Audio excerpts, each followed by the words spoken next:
Welcome to the Ultimate Network Security Engineering full course. In this full course, we are delving into the realm of network security engineering like never before. From laying a strong foundation with networking basics suitable for beginners to understanding about Ethernet and dissecting network topologies. We'll journey through the essential TCP/IP and OSI models while understanding the differences between IPv4 and IPv6. But that's not all.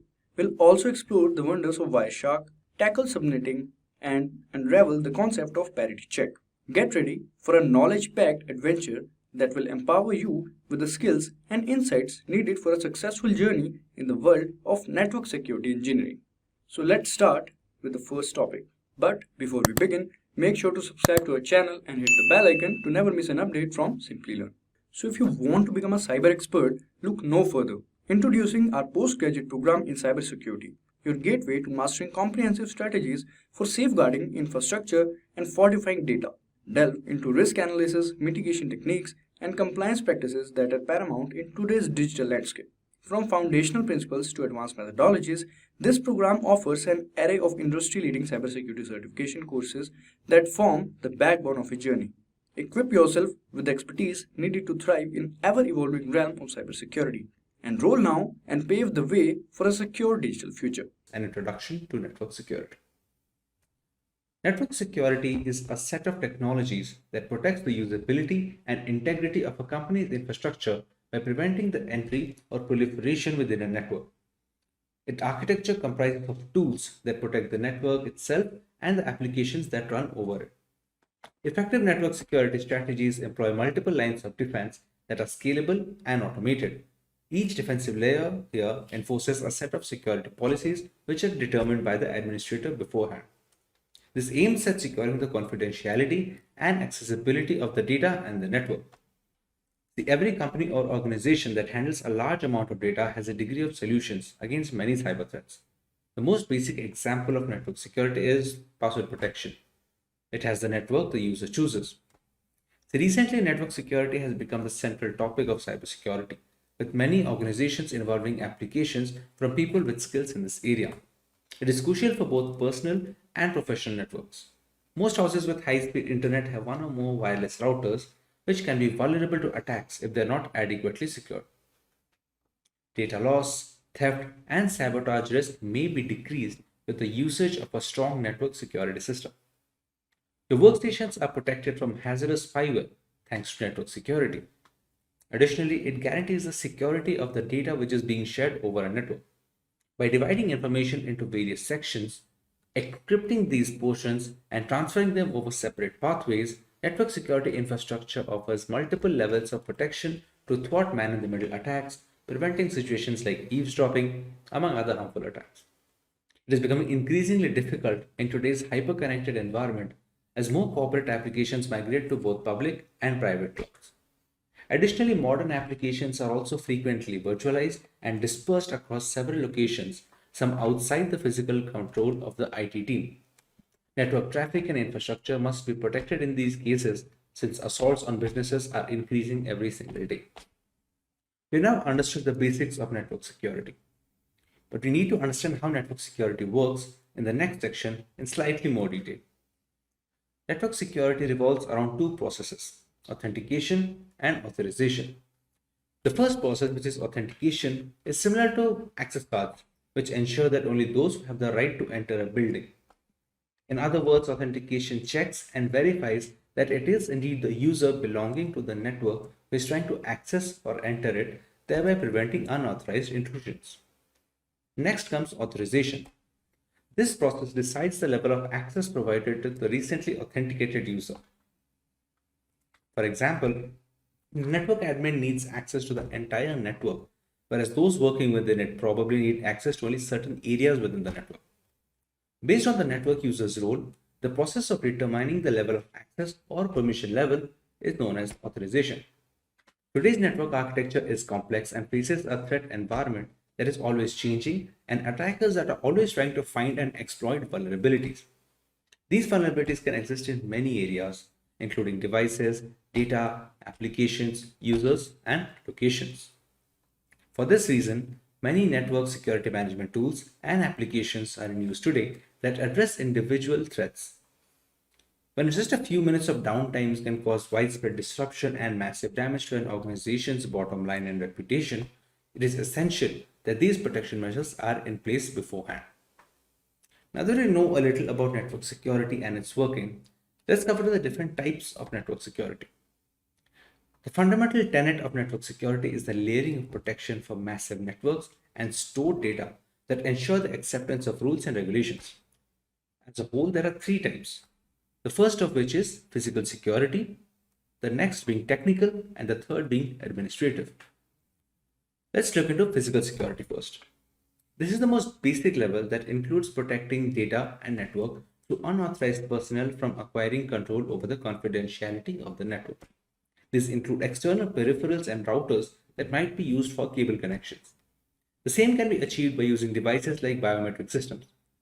Physical security is critical, especially for small businesses that do not have many resources to devote to security personnel and the tools as opposed to large firms. When it comes to technical network security, it focuses mostly on safeguarding data either kept in the network or engaged in network transitions. This kind fulfills two functions. One is defense against unauthorized users, the other is a defense against malevolent actions. The last category is administrative. This level of network security protects user behavior, like how the permission has been granted and how the authorization process takes place. This also ensures the level of sophistication the network might need to protect it through all the attacks.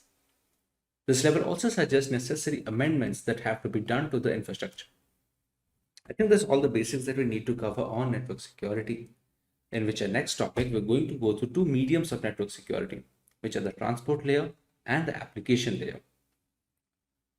The transport layer is a way to secure information as it is carried over the internet, with users browsing websites, emails, instant messaging, etc. TLS aims to provide a private and secure connection between a web browser and a website server. It does this with a cryptographic handshake between two systems using public key cryptography. The two parties to the connection exchange a secret token, and once each machine validates this token, it is used for all communications. The connection employs lighter symmetric cryptography to save bandwidth and processing power. Since the application layer is the closest layer to the end user, it provides hackers with the largest threat surface. Poor app layer security can lead to performance and stability issues, data theft, and in some cases, the network being taken down. Examples of application layer attacks include distributed denial of service attacks or DDoS attacks, HTTP floods, SQL injections, cross-site scripting, etc. Most organizations have an arsenal of application layer security protections to combat these and more, such as web application firewalls, secure web gateway services, etc. Now that we have the theory behind network security has been covered in detail, let us go through some of the tools that can be used to enforce these network security policies. The first tool to be covered in this section is a firewall.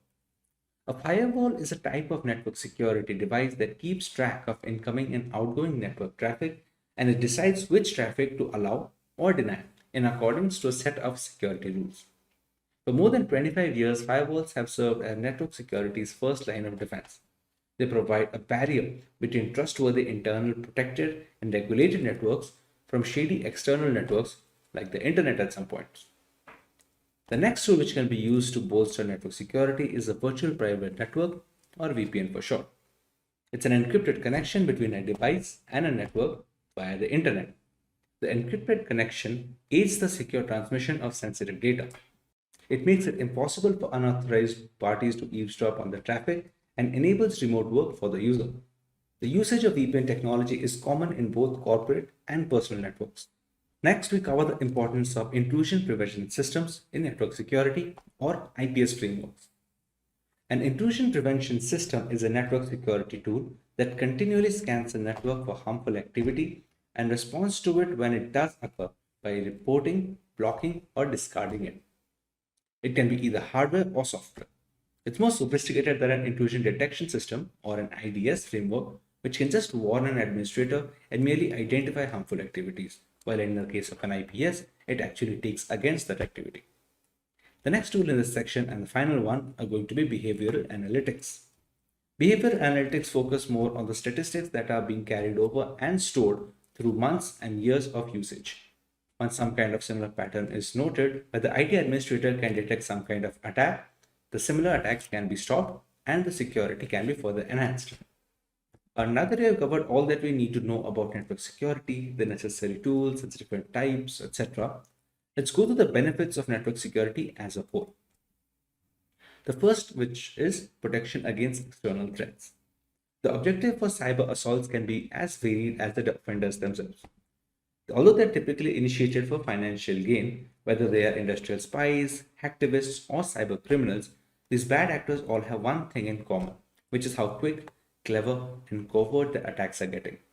A strong cybersecurity posture that considers routine software updates may assist firms in identifying and responding to the abuse techniques, tools, and the common entry points. The next benefit is protection against internal threats. The human aspect continues to be the cybersecurity system's weakest link. Insider risk can originate from current or former workers, third party vendors, or even trusted partners, and they can be unintentional, careless, or downright evil. Aside from that, the rapid expansion of remote work and the personal devices used for business purposes, while even IoT devices in remote locations, can make it easier for these kind of threats to go undetected until it's too late. However, by proactively monitoring networks and managing access, these dangers may be identified and dealt with before they become expensive disasters. The third benefit is increased productivity. It is nearly impossible for employees to function when networks and personal devices are slowed to a crawl by viruses and other cyber attacks during the operation of website and for the company to run. You may significantly minimize violations and the amount of downtime required to fix the breach by implementing various cybersecurity measures such as enhanced firewalls, virus scanning, and automatic backups. Employee identification of possible email phishing schemes, suspicious links, and other malicious criminal activities can also be aided by education and training. Another benefit is brand trust and reputation. Customer retention is one of the most crucial elements in business development. Customers today place a premium on maintaining brand loyalty through a strong cybersecurity stance, since this is the fastest way to get other businesses back, get referrals, and sell more tickets overall. Additionally, it helps manufacturers get on the vendor list with bigger companies as a part of their supply chain, which is only as strong as its weakest link. This opens possibilities for potential future endeavors and development. So let's get started with the two major types of network that should be considered basic knowledge for someone starting out with networking: LANs and WANs. The first variety of networks is a local area network, also known as LAN. It comprises of cables, gateways, switches, routers, and additional parts that allow these devices to connect to private servers, cloud services, and other LANs via larger networks. The growth of virtualization has also sped up the creation of virtual LANs, which let network managers divide and logically organize network nodes without having to make significant modifications to the infrastructure. The computers in each department could be conceptually linked to the same switch in an office with many departments, be it accountancy, IT support, and administration. Still, they might be segregated to operate separately. The benefits of a LAN are similar to those of any collection of connected devices. They may access and even control one another, exchange files, print to shared printers, and utilize a single internet connection. To better understand this logic, let us take a sample structure. We can see the various components of a local network connection in this picture. And now we can see three different devices: a system, a laptop, and a printer. So we have these few devices that need to be connected to a single local area network. Now, to identify these devices inside the network, we need to assign an identifier to each device. So this is where an IP address can help. An IP address is a lengthy string of digits allocated to any device connected to a network that utilizes Internet Protocol as the communication medium. It's the digital equivalent of your house or workplace's mailing address. The addresses are divided into four sections separated by dots. Each traditional base 10 numeral portion represents an 8-bit binary integer which can range from 0 to 255. These four integers are expressed in normal decimal notation and then separated by dots. However, computers work with binary numbers, meaning zeros and ones, and each number in an IPv4 address represents an 8-bit binary integer, which is why none of them can be more than 255. The distribution of these IP addresses is not just limited to LAN. Every device which is a part of a network will have its own IP address as assigned by the network administrator. As seen in the picture, we can now identify each device individually by their designated IP addresses. Now, with the primary purpose of a network being the ability of multiple devices to communicate and exchange information with each other, these IP addresses serve only half the purpose, since allotment and identification of these addresses need to be managed automatically and on demand. If the laptop shown on the left of the screen wants to use the printer in the network, it needs to know which particular device, or more precisely, which particular IP address to communicate with. This is where a switch comes into play. It takes the role of the delegation of commands in a particular network. Let's learn more about switches in detail. A network switch joins devices in a network, such as computers, printers, wireless access points, and allows them to communicate with each other by exchanging data packets. They can be both physical hardware devices that handle real networks or software-based virtual devices. The vast majority of network equipment in modern data networks are switches. They link desktop PCs, access points, automated equipment, and some IoT devices via wired connections, such as card entry systems. They link the computers in data centers that run virtual machines or VMs, as well as the actual server and most of the storage equipment. Based on the type of switches employed, they can either differentiate between network devices using either their IP addresses or MAC addresses, which are separate types of addresses allotted to each hardware device, irrespective of the network it is connected to. Now that we understand the major parts of a local area network, a major query that may come to your mind is how can these local networks then communicate with other networks? A router is employed at the forefront of every network setup to facilitate communication between foreign networks. This router can then be used to connect to the internet so we can communicate with the loved ones from the comfort of our own homes. So let's learn a little more about routers. The router is a physical or virtualized internetworking equipment that receives, analyzes, and transmits data packets across computer networks. The router checks a data packet's destination IP address and utilizes headers and forwarding tables to determine the best path to transport the packet. Consider the router to be an air traffic controller and data packets to be airplanes flying to various airports or networks in this case. Each package, like each jet, has a unique destination and must be steered to its destination as effectively as possible. A router helps direct these data packets to their intended IP addresses in the same manner that the air traffic controller ensures that flights arrive at their destination without getting lost or experiencing severe disruptions. A router employs an internal routing table, which is a collection of pathways to multiple network destinations to properly direct packets. It scans the header of a packet to establish its destination, then consults the routing table to find the most efficient way to their destination. The packet is subsequently sent to the next network along the route. A router also has an IP address, which is often called as the network gateway. A crucial part of the networking setup is determining whether a particular piece of hardware is a part of local network or a foreign device. As you already know, specific IP addresses exist for each device in a network, be it a local or wide area network. All these IP addresses must belong to a particular range of addresses, which are often known as the subnet or subnetwork, and which help determine the overall range of a local area network. For example, the IP addresses that can be seen on the screen right now belong to a subnet that is 255.255.0.0.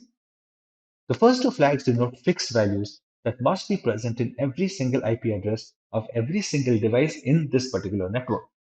In our case, the 192.168 is the consistent factor in every single IP address shown on the screen. This implies that if the devices can connect to a piece of equipment with an IP address and it starts from 192.168, that device will most likely be in the same local area network. The last two places are the free ranges in this example, which means they can be any number less than 255, further helping the router and switch differentiate between multiple IP addresses in a network. With that being said, we can now take a look at how wide area networks work. A wide area network, or a WAN, is in its most basic form a collection of local area networks or any other networks that interact with one another.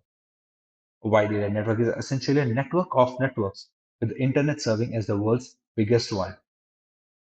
However, when a router communicates with devices outside a local network, it tends to mask the internally allocated IP addresses and uses a single public IP address for all the devices. This process is called network address translation or NAT IP allocation. A network address translation is the method of translating one IP address to another while these packets are in transit through a router. This improves security and reduces the number of IP addresses required by a company. Once a router receives some particular information that must be transmitted to a local device in the network, it checks the internal routing tables to determine the correct internal IP address and the correct destination to send the externally received data to. But let's say a device from the external network or a wide area network wants to communicate directly with a device from the local network.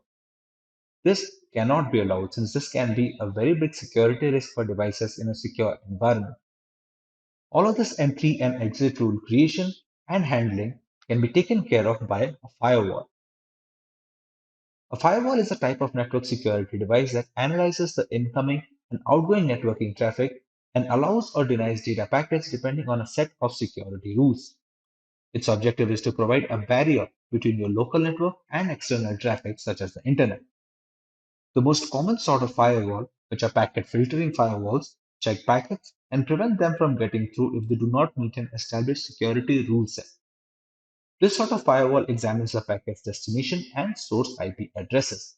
If the packet fits an allowed rule on the firewall, they are permitted to access the network. But let's say we, as users, want to allow external requests to reach individual computers or devices on our local network. There are two ways to facilitate this behavior. The first way to go through this step is by using a DMZ, which stands for a demilitarized zone. Instead of communicating directly with the local network device, the external data is sent to the router instead. The router will have created a DMZ subnetwork with only those devices added to it that require the external information to reach them unaltered. Once the data is received by the router, it passes it on to the DMZ subnet and subsequently to all the devices which are a part of that subnet. However, since the external data can reach devices in a network without any firewall checks if they are a part of the DMZ subnet, the security risks associated with this method are very large compared to the second variant, which is port forwarding. Port forwarding is a method of granting external devices access to computers on private networks. It accomplishes this by translating an external IP address and port to an internal IP address and port. All the devices talk to each other and the network gateway using the IP addresses and specific ports. For example, the TCP/IP protocol, basic internet usage, uses port 80 on every network. Similarly, we can create additional firewall rules to open up certain ports for external devices to communicate with.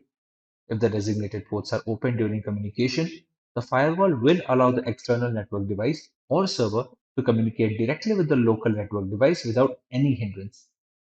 That's all we really need to know for now about the basics of networking. Ethernet is a form of communication network that uses a wired medium to connect devices for data exchange in a network. For example, LAN, also known as Local Area Network. Also, WAN, known as Wide Area Network.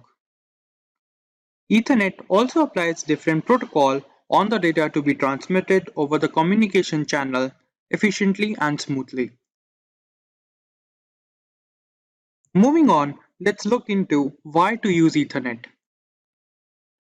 As we now know, the Ethernet is a mode of connection for multiple devices to share and exchange data.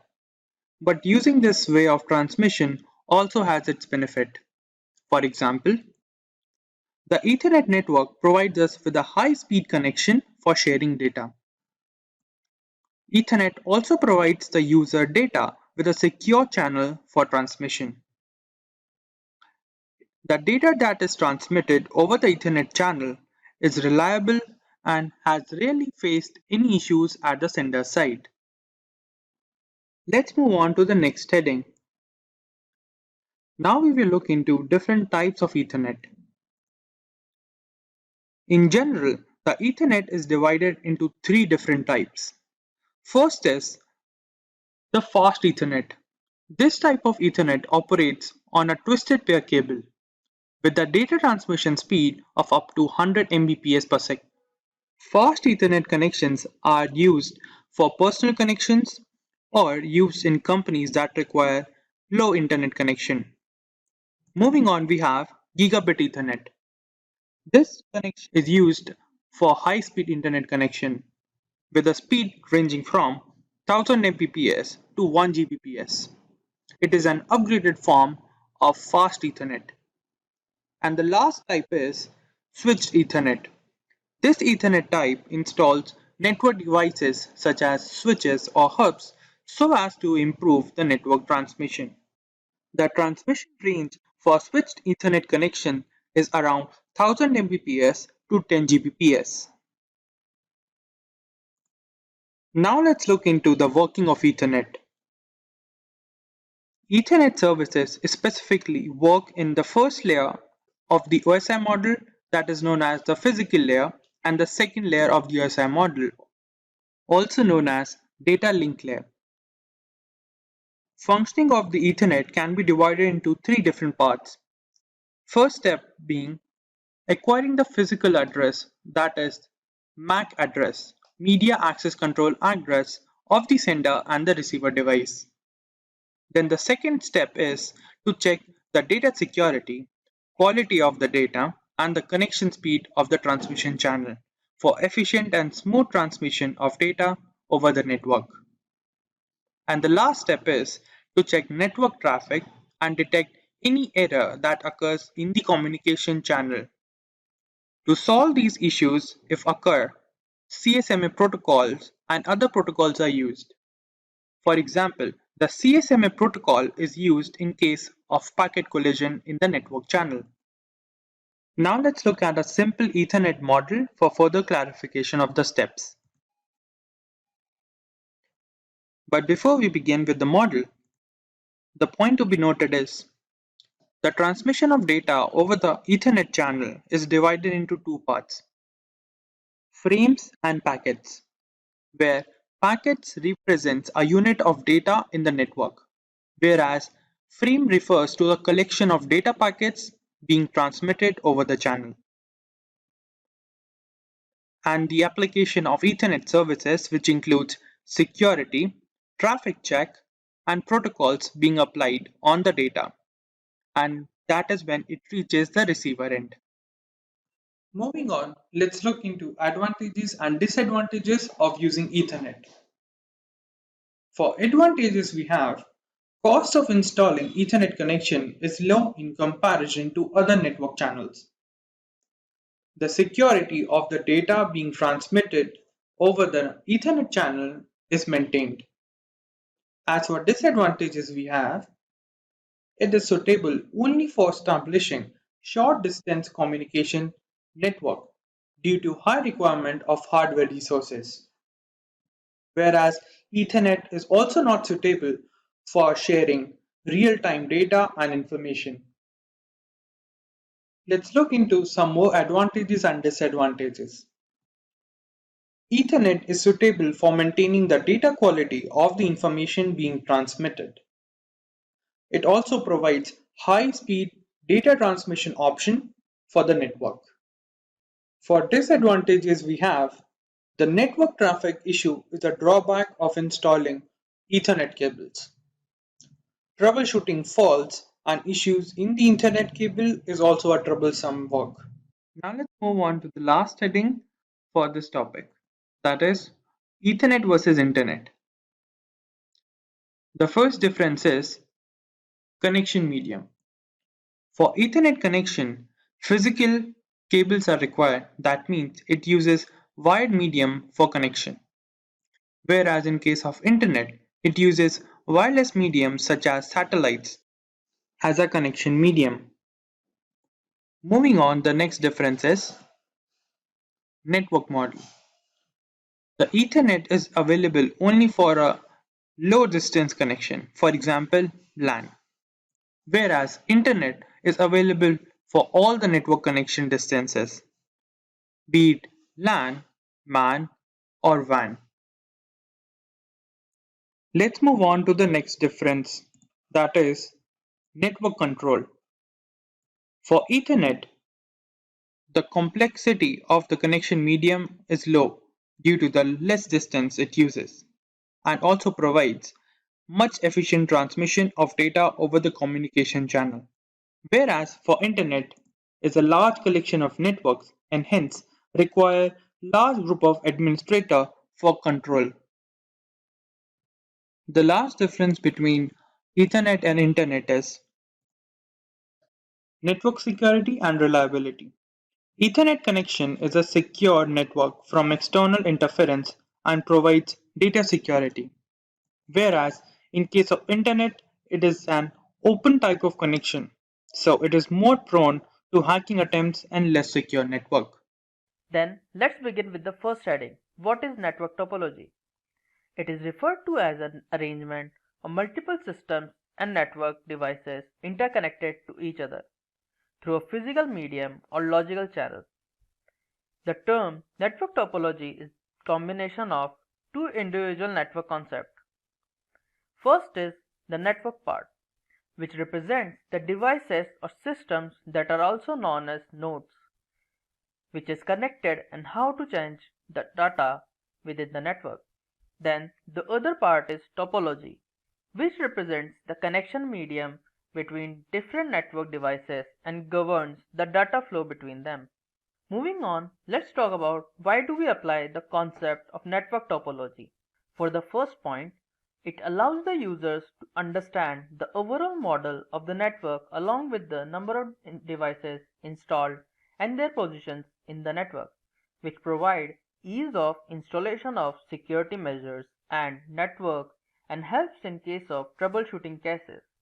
Then, for the next reason, applying network topology helps the user to understand the communication relationship among the different devices and through a connection medium. This in turn helps the network professionals to set up an optimal network unit for the user. Next in the list, we have different types of topologies used in networking. First is the bus topology, then we have ring topology, then star topology, then tree topology, and in the end, mesh topology. But to understand the concept of topology, let's start by point-to-point topology. This is simplest form of topology connection which consists of two nodes connected through a connection medium like a network cable. The nodes at the two ends of the cable shares data information between them, where the data sharing part represents the network and the cable connection is the topology part. With this, we have understanding of network topology. Then let's begin with complex types of connections. First is the bus topology. In this topology, the connection channel is a single cable known as the network backbone, through which all the other nodes are connected to. In this network setting, the data packets sent by the nodes are provided with the receiver address to avoid transmission errors. The data in this topology can travel from any endpoint where they are termed as terminate points. Advantages of bus topology. It is easy to set up due to the simple configuration settings. This setting is also cost effective as it requires only a network cable for the connection. In the case of crash node, the whole network remains unaffected as it does not have any direct connection to the other node. Let's take a look at disadvantages of bus topology. In case of troubleshooting, we require the use of special equipment to detect the fault in the network. In the case of multiple data transmission, the packet collision is the frequent occurrence, damaging the transmitted message data due to the unavailability of network devices such as switches, repeaters, etc. The loss of data over long distances communication is quite high. Then ring topology. As the name suggests, the nodes in the network are connected in a circular pattern similar to a ring. The data transmitted in this connection is always in the clockwise direction. The topology does not have any termination point due to its ring structure.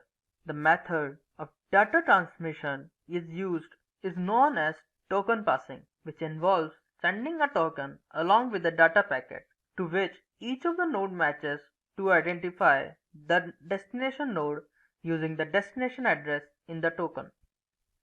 Next, advantages of ring topology. The crash node can be easily removed from the network. The configuration settings are not complex for setup and materials are easily accessible.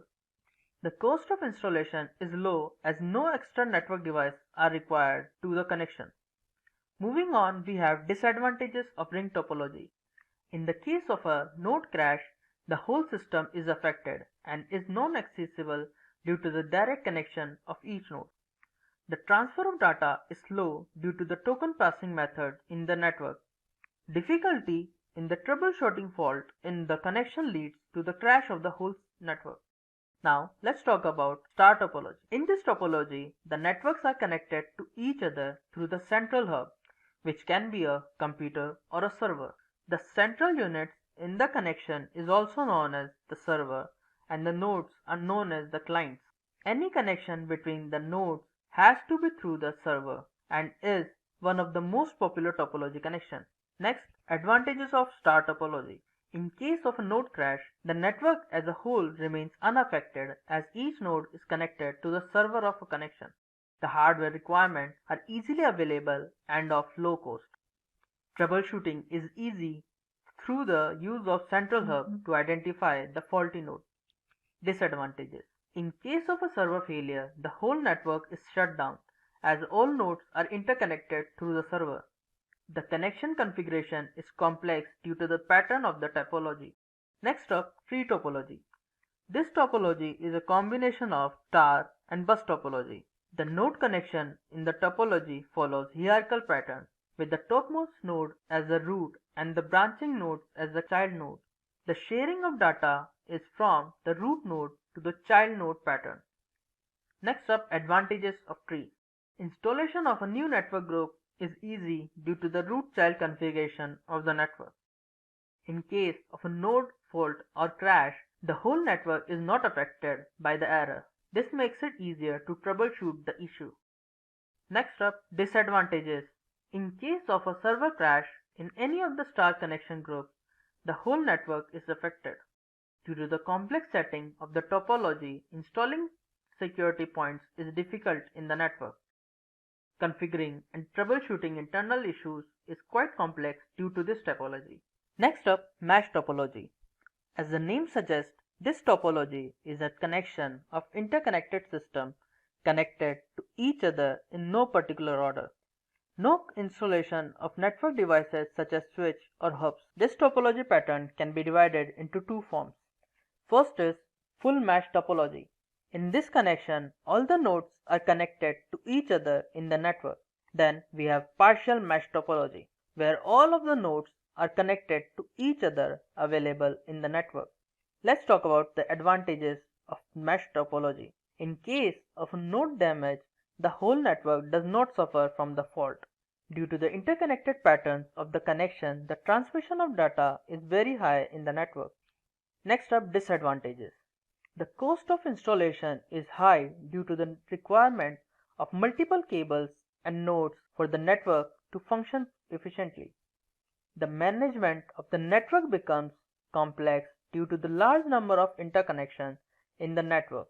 Due to the absence of repeater or a switch, the data signal loss during the transmission is very high.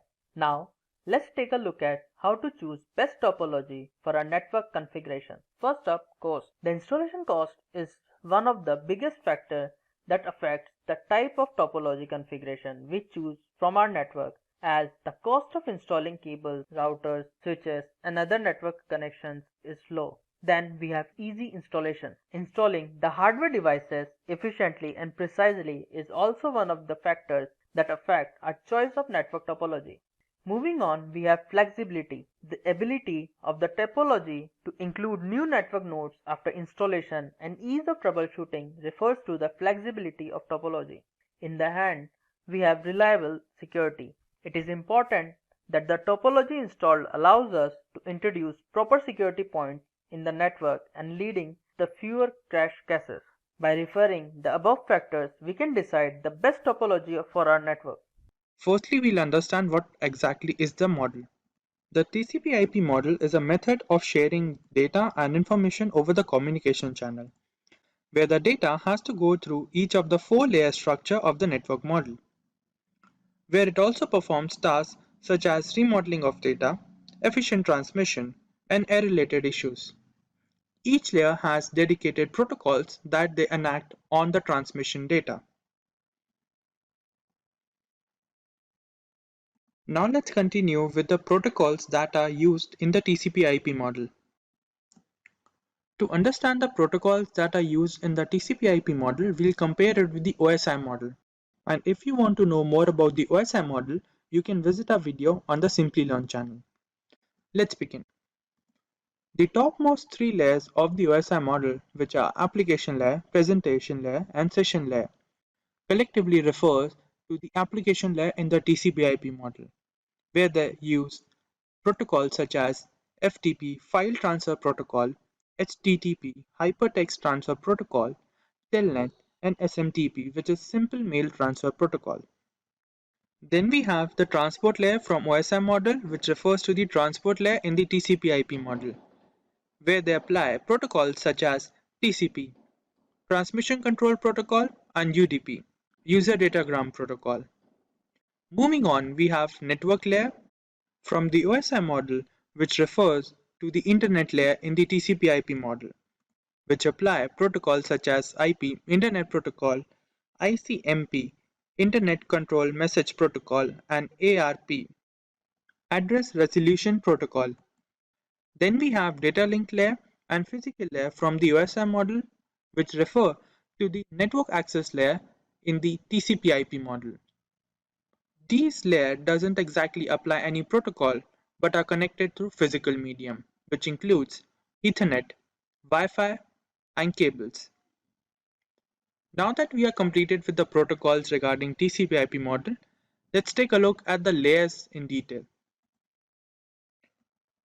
The TCP/IP network model consists of different layers, where the original model consists of four different layers, which are application layer, transport layer, internet layer, and network access layer. Then we have the updated model, which consists of layer, application layer, transport layer, internet layer, data link layer, and physical layer. Let's take a look at the layers in detail. The first layer that we are going to know about is the application layer. Application layer. This layer acts as an interface between the application and programs that require the TCP/IP model for communication, including tasks performed by the layer, such as data representation for the software application that are executed by the user, and then forwarded to the transport layer. The protocols supplied by these layers are HTTP Hypertext Transfer Protocol, which is used to access information available on the internet. Then we have SMTP Simple Mail Transfer Protocol, which is used to access email related tasks. Moving forward, we have the transport layer. This layer is responsible for establishing connection between the sender and the receiver device. This layer performs the task of dividing the data from the application layer into packets, where they are used to create sequences, which are then transferred over to the destination device. It also performs the task of maintaining the data, that is, to be transmitted without error, and controls the data flow rate. The protocols that are applied in the transport layer are TCP, Transmission Control Protocol, which is responsible for transmission of segments over the communication channel. Then we have UDP, User Datagram Protocol, which is responsible for identifying error in the data that is to be transmitted over the communication channel. Moving forward, the next layer is the Internet layer. This layer is responsible for the transmission of data over the network channel. That is, they provide a proper route for the packets to be transferred over the communication channel. The protocols that are applied by this Internet layer are IP protocol, which is the Internet protocol. This protocol assigns a unique address to a physical system so that it can be identified on the Internet.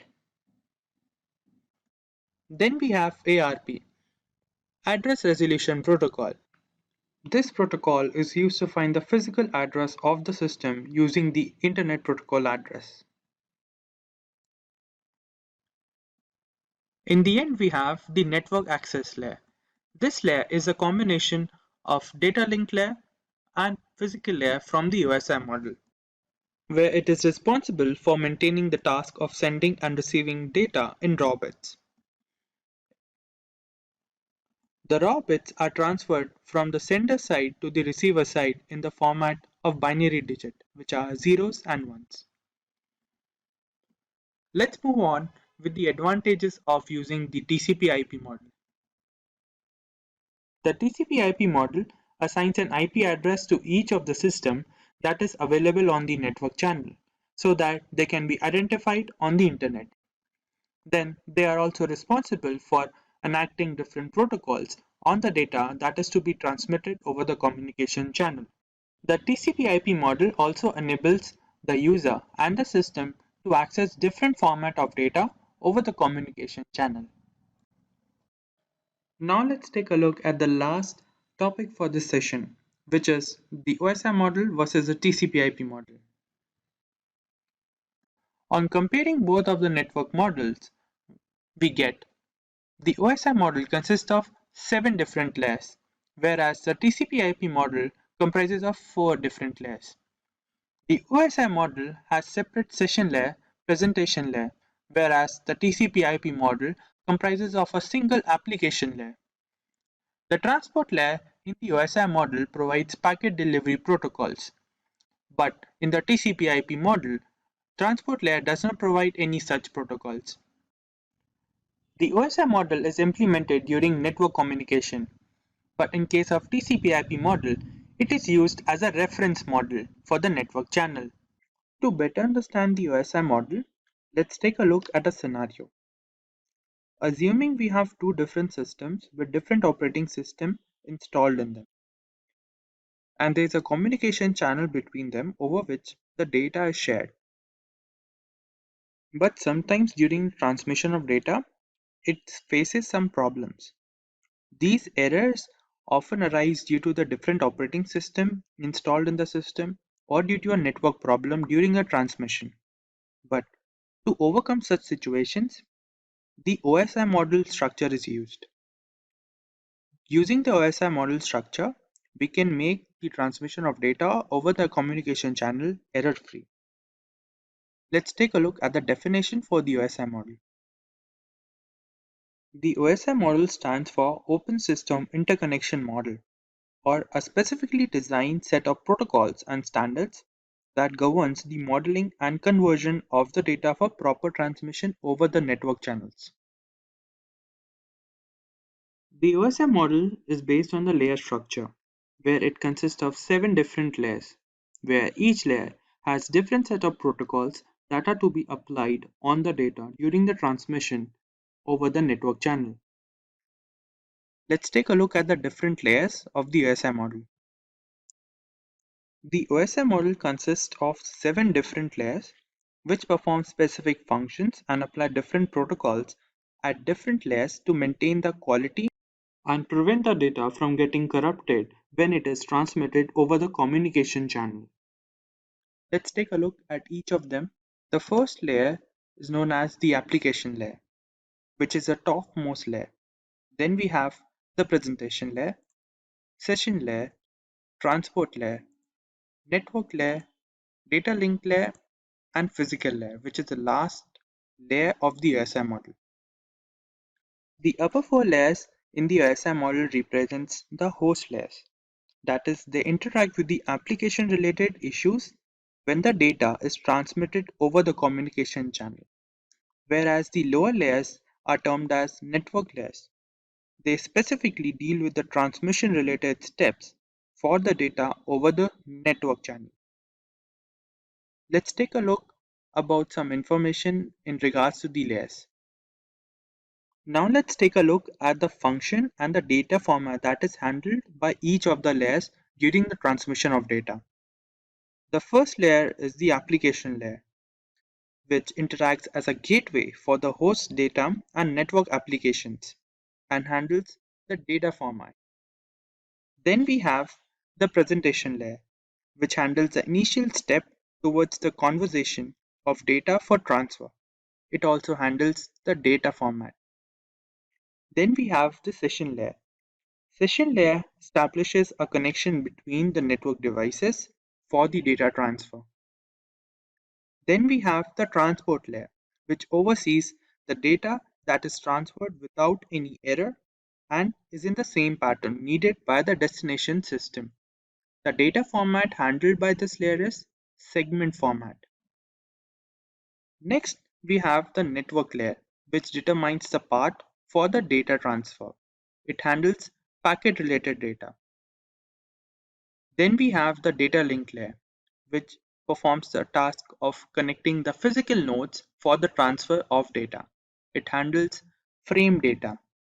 And in the end, we have the physical layer, which is used to transfer the raw bits, that is, in terms of ones and zeros, over the physical mode. Now that we are clear about different layers that are present in the OSI model and some information regarding them, let's take a look at each of the layers in detail. We'll start with top to bottom. That is, the application layer will be the layer that we'll be starting with. Let's take a look. The topmost layer in the OSI model is the application layer, which acts as an interface between the user and the applications that are being accessed, which can be Internet Explorer, Chrome, or any email client. It also handles different protocols that are needed for the data transmission over the network channel, which can be given as Hypertext Transfer Protocol, the HTTP protocol, and the SMTP protocol, which is the Simple Mail Transfer Protocols. Now let's move on to the next layer. The next layer is known as the presentation layer. The presentation layer is responsible for performing conversion tasks over the data that is received from the application layer. The conversion of data is done in accordance to the required format. It also performs encryption over the converted data so as to prevent it from getting hacked by cybercriminals or hackers. The compression of the encrypted data is also performed by the presentation layer so that it can be passed on to the session layer. The next layer in the OSI model is known as the session layer. In this layer, the communication channel between two different devices is established. The network devices are individually known as session. The data that is transferred is to be done over these session channels. The layer that is the session layer establishes and terminates these sessions in case of an error or some other unforeseen event. This layer is also responsible for authentication checks regarding the data that is being transferred and also provides data recovery options in case an error occurs over the communication channel. OSI model layers, let's take up a question. The question is, what is the main action that takes place at the presentation layer?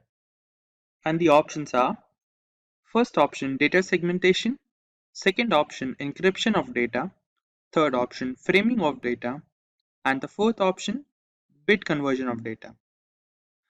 You can provide your answers in the comment section below. Let's move on with the next layer. The next layer in the OSI model is known as the transport layer. The main task performed by this layer is to break the data that is received from the session layer into different segments. These segments comprises of protocols which are UDP protocol and TCP protocol along with the data that is segmented from the received data. Then the segmented data along with the UDP and TCP identification is transferred over to the transmission channel, where then it's further transferred to the network devices that requested for the data. This layer also performs a very crucial part, which is the flow control. Let's understand flow control over the network channel through a small example. In this example, the server has a capacity to send 50 Mbps of data at once, whereas the receiver side has a capacity for 10 Mbps. When the data is transferred from the server to the client, it transfers 50 Mbps. But it is impossible to transfer all this data at once due to the lower capacity on the client side, which is why the flow control changes is required, which is provided to the server side by the transport layer. Now let's move on to the network layer, which is the third layer from the bottom in the OSI model. This layer is responsible for breaking down the segments into data packets by adding IP address to them that is received from the transport layer. These data packets are then further transmitted over through the best possible route to the destination system, which are governed by the Internet protocols, including IP and IPv6 protocols. For example, if we have a data that is to be transferred to the network device 2, we choose the best option, that is the route to be transferred over to that network device. Now let's move on to the next layer in the OSI model, which is a data link layer. This layer is responsible for maintaining and terminating the established connection between the devices over the network. The MAC address in this layer is added to the data packets, which are collectively known as data frames. These data frames are then further transmitted over to the physical network. These are divided into two different sublayers. Medium access control, that is MAC, which controls the established connection device. And the second sublayer is logical link control layer, LLC, which identifies the address and provides flow control for the data. This data frame, as earlier told, is transferred over to the physical layer. Now let's take a look at another question to brush up whatever we learned so far. The question is, which layer includes the MAC sublayer in the OSI model? Option 1, application layer. Option 2, session layer. Option 3, data link layer. Option 4, transport layer. You can give your answers in the comment section below. Let's move on to the last layer in the OSI model, which is a physical layer. This layer is responsible and provides the physical medium over which the data frame is transferred. But the transfer data is converted into bits before it's transferred. The transmission of data is covered by different protocols that are embedded in the physical layer. The transmission of ones and zeros format data is done. It also is responsible for maintaining the data quality by applying different necessary protocols and maintaining the bit rate throughout the transfer of data, whether it be wired medium or wireless medium. Introduction to Network Protocol. A network protocol is like a set of rules that govern how devices in a network communicate with each other. These rules are like instructions that specify how data should be sent, received, and understood by the devices. Network protocols are formalized requirements and plans that consist of rules and procedures that describe how devices should interact with each other over a network. They provide a communication system to exchange information using various physical means such as cables or wireless connections.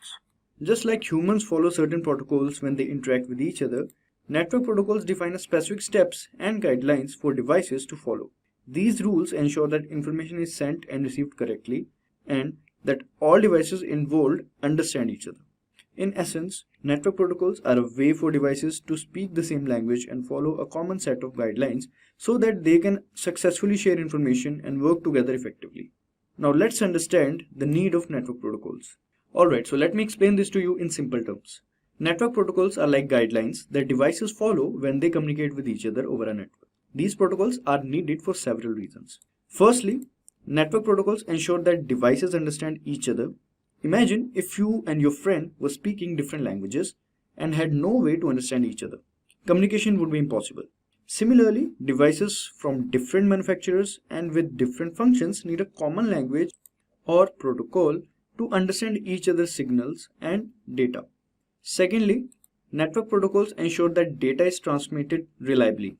When you send a message or a browser, a website, You want to make sure that the information reaches its destination accurately and without errors.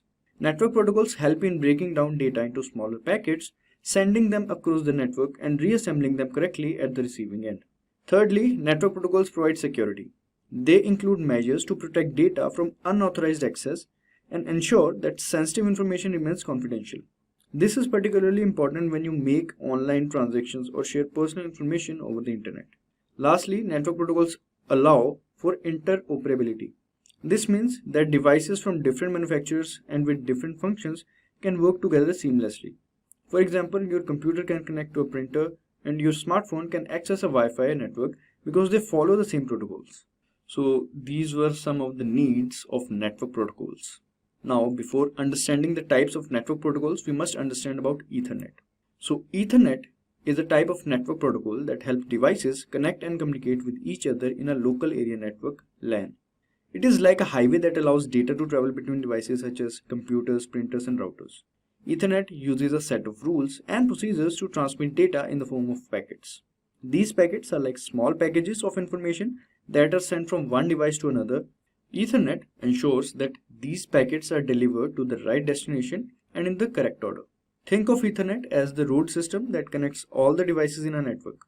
It ensures that data can flow smoothly between devices, enabling them to share information and work together efficiently. Now let's have a look at the types of network protocols.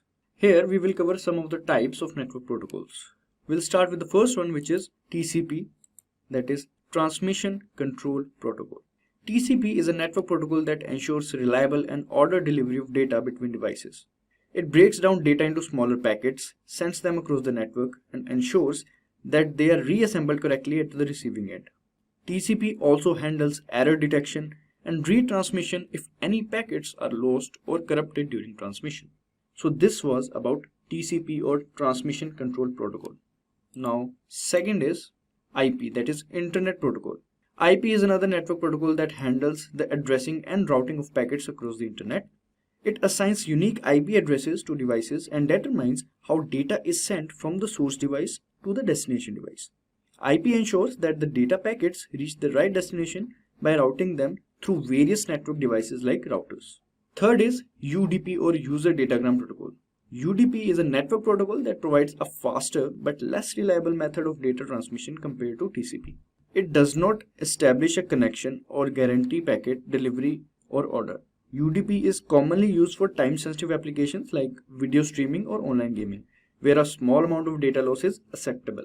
Next is POP, that is Post Office Protocol. POP is a network protocol used for retrieving emails from a mail server to a client device. It allows users to download emails from the server onto their device and manage them locally. POP is typically used by email clients like Outlook or Thunderbird. Next we have is SMTP or Simple Mail Transfer Protocol. SMTP is a network protocol used for sending emails from a client device to a mail server. It handles the transmission of email messages and ensures that they are delivered to the appropriate recipient's mail server.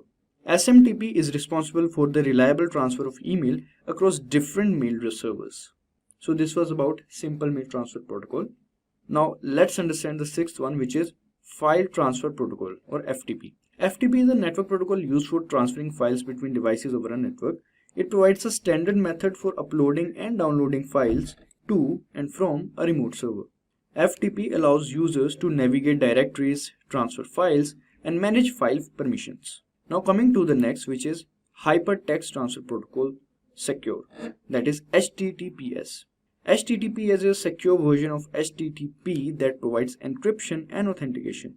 It ensures that the data transmitted between a web browser and a web server is encrypted and protected from unauthorized access.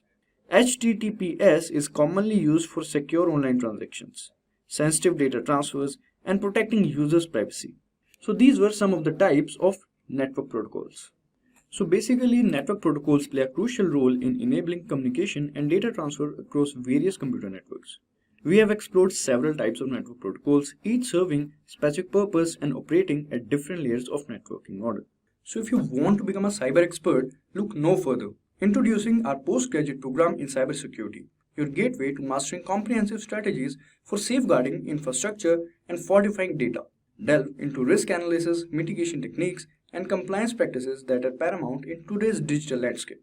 From foundational principles to advanced methodologies, this program offers an array of industry leading cybersecurity certification courses that form the backbone of your journey. Equip yourself with the expertise needed to thrive in ever evolving realm of cybersecurity. Enroll now and pave the way for a secure digital future. At the first heading, that is IPv4 addresses. The first version of an IP address to be developed was based on 32-bit binary format that counts roughly around 2 to the power 32 bits of total IP addresses in IPv4 format, which was sufficient at the initial phase of network requirement, but is somewhat lacking according to the current advancement in the network technology. The addresses in this IP ranges from 0 to 225 in terms of zeros and ones, with 4 octets where each of them is separated by a period. This is an example for an IPv4 IP address, where the first 3 parts represent the network ID and the last part represents the host ID. Using the IPv4 address as our reference, we can identify IPv4 addresses from IPv6 addresses. Now let's move on to the next topic, that is IP classes.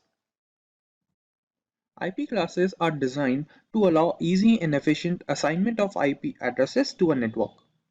Depending on class size, we have 5 different IP classes in a network that are named as A, B, C, and D.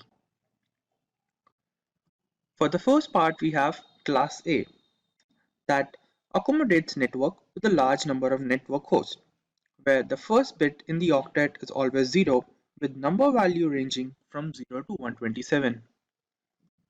Then we have class B, which can fulfill the requirement for a moderate number of network hosts. The lead bit is 1 and 0, and network ID ranges from 128 to 191. Then we have class C, which can allocate an IP address for low number of network hosts, where the first 3 bits of the network ID is 1, 1 and 0, ranging from 192 to 223. Through the above 3 classes, that is class A, B and C, we can easily identify and assign addresses to a network host. Moving on, we have class D, where it is used for multicasting. That means it is used to send multiple signals at the same time from a single host. For example, used in video streaming, where the lead bit is 111 and 0, with network ID ranges from 224 to 239. And then we have class E, where the IP bits for this is reserved for research purpose only, where the IP addresses ranges from 240 to 255. Moving on, let's take a look at some of the features for IPv4 version addresses, where the first is the memory required for storing IPv4 version addresses in a system is very low. Then we have IPv4 version addresses apply connectionless protocol for sharing data and providing the best effort in delivery. Moving on, we have stacking option for IPv4 addresses. That means in IPv4 version, it allows to create a multiple network over a single host, which allows different hosts to connect to it. Moving on, we have IPv4 version addresses being the earliest IP designed are applicable to most of the network devices and system for connecting to the internet. So it is supported by many devices. Then we have IPv6 addresses. Let's take a look. With the increase in the need for an IP address, the IPv4 version addresses are somewhat unable to complete the requirements of the network host. So the need for IPv4 version arose, which is based on a 128-bit address size, which is sufficient for a very long time. That is approximately 320 undecillion IP addresses in version 6. This type of IPv version is designed of 4 hexadecimal digit and 8 sets, with each block containing 16 bits separated by a colon. Moving on, let's take a look at some of the features for IPv6 version addresses. Where the first is IPv version 6 addresses provides an integrated security protocol for the network, that is, Internet Protocol Security, IPsec. Then we have it allows its application to extend in various services according to the need of the network.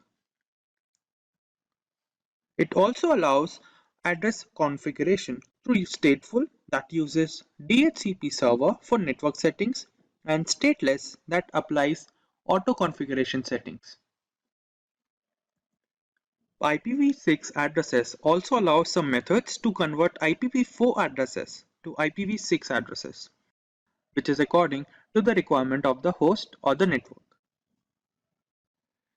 Moving on, let's take a look at the differences between IPv4 version addresses and IPv6 version addresses.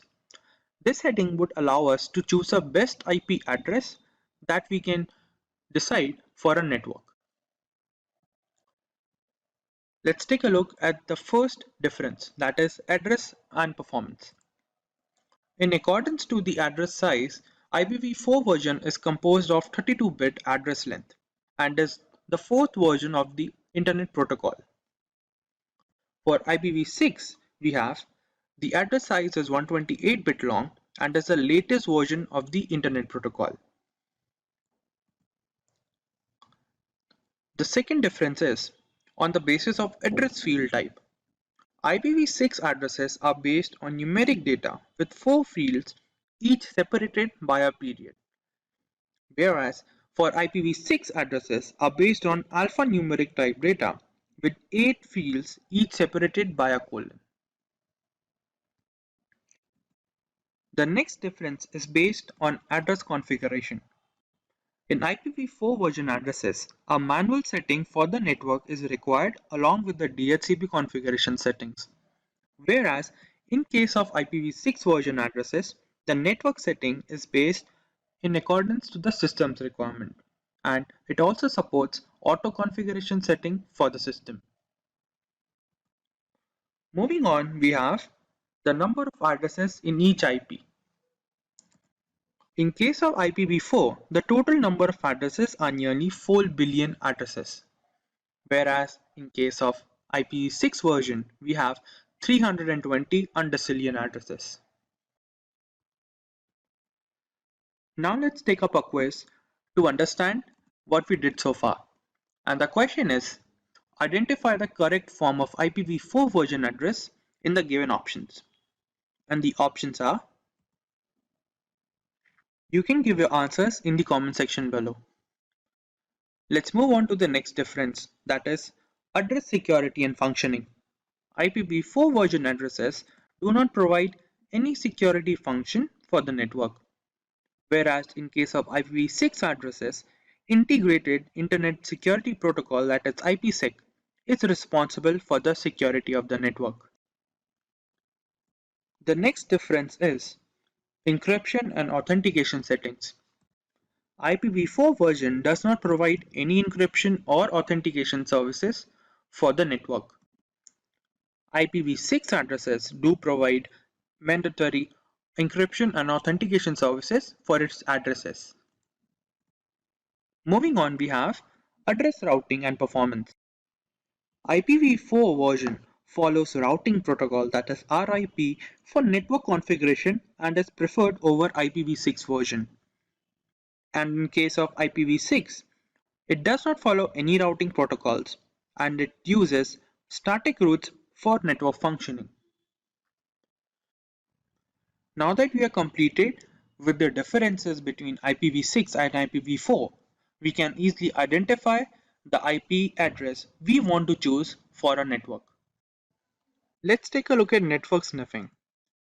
To access the network related information between devices to gain profit or use the hacked data for illegal purpose is known as network sniffing. This is a process where a hacker or a malicious programmer spy into the network devices of our system. They can access different websites that we visit often or see our network habits. Let's take a look at different tools that are suitable for sniffing purpose. Network sniffing tools are softwares that are available on the internet that can be used to sniff into the network. Let's take a look at some of the famous network tools. First one is OSI. This is a networking sniffing tool which has specialization in intelligent analysis for network packets. Next is Wireshark. This software tool is best to look into protocol related data packets that are often transmitted over the network. And lastly, we have SolarWinds Network Packet Sniffer, where the performance of this sniffing tool is best where the performance management is to be looked into. Let's take a look at the Wireshark sniffing tool. This is an open source network sniffing software which is specifically designed to attack data packets during the transmission over the network. This type of software uses different color combinations to represent different packets and protocols. Let's take a look at some of the uses for the sniffing software. The first use is it is used to analyze network packets, whereas it can also be used to troubleshoot different network issues which are often used by different engineers to test whether the software or a network device is susceptible to an attack. And lastly, it is also used to check malicious and hacking possibilities on the network. Now that we are completed with the briefing for the software that is known as Wireshark, let's take a look at the actual demo how exactly network sniffing is done. You can directly access the Wireshark software website where you can find the download option and download the most suitable version for your laptop or computer device. After downloading the software, when you install it, you'll get something like this.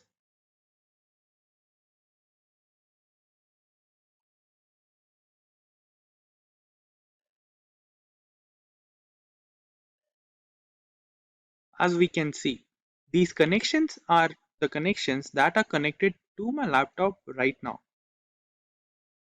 And the difference in the graph that we can see over here represent the traffic on the network that is present. To much better understand what exactly is going on the network, we can access one of them. Let's access the Wi-Fi network on my laptop. After accessing the network, we can see some packet settings like this. These represents the packet transaction that has been made on my network through the internet. And this is how a hacker or a cybercriminal knows how exactly we use a network services. This part of the Wireshark represents different detailed information about the transaction that has been made. And the last section represents some raw data or garbage data. But how exactly a hacker use all this jumbled data and hack into a system? Well, to clarify this, there's an option that can be used that is known as display filter on the Wireshark software. If you want to search for a specific protocol, for example TCP, we can write TCP in the search filter and search. And now as we can see, we only get the protocols that are related to TCP. This is how we can differentiate different protocols and access some of them to gain knowledge about what exactly is going on in the network. Let's try accessing some other protocol now. For example, DNS. And as we can see, only the protocol and the data packet that is related to DNS protocol is visible to us. To further enhance the display filter, let's try accessing a different page on the web browser. For example, Simplilearn.com. When we access the Simplilearn website, we can see the professional courses that are available. But let's take a look at the changes that has been made on the Wireshark. To know this, let's write TCP and a keyword included contains. And one more thing to include over here is during the display filter, if you write something that is related to the software, it will represent in a green color like this. But if you write some error-related keywords like this, it will represent in the red. Let's continue with the search setting. Including the contains keyword and writing, Simplilearn and entering. Now, as we can see, these two related data packets represent the Simplilearn website that we accessed just now, where the source destination IP address represents my system address, whereas the destination, that is 13.224.21.74, represent the Simplilearn's IP address. Let's take a look. And in the garbage area or the raw data, we can take a look Simplilearn website.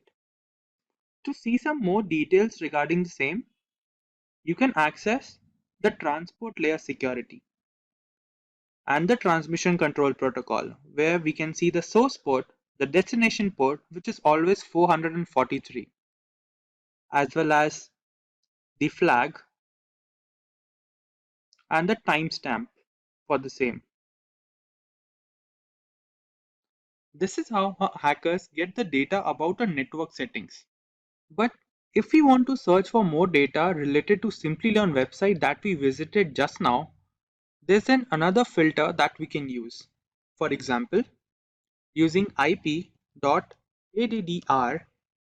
space equal and writing the IP address for the website Simplilearn, that is 13.224.21.74. And when we press enter, we get all the related data for the Simplilearn website. And this is how we can see the related data. To much further enhance our display settings, let's try another example. Access your internet browser and access some other website.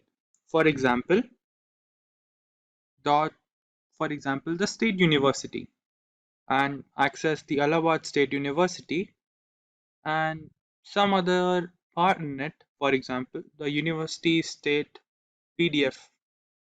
Let's see the changes in our Wireshark settings and try using HTTP. When we write this, we get the data that is related to the HTTP. But what is the use for the same? When you access this and right click on the same and choose the option follow and HTTP stream,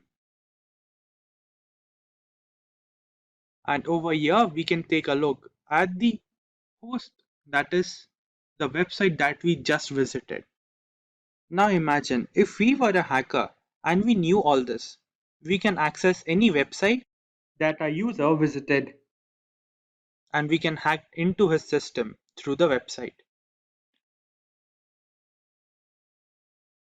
Guys, but the point that has to be noted over here is, if we use the network sniffing tool, Wireshark, or some other tool that is available on the internet for research purpose or experimental use, that's fine.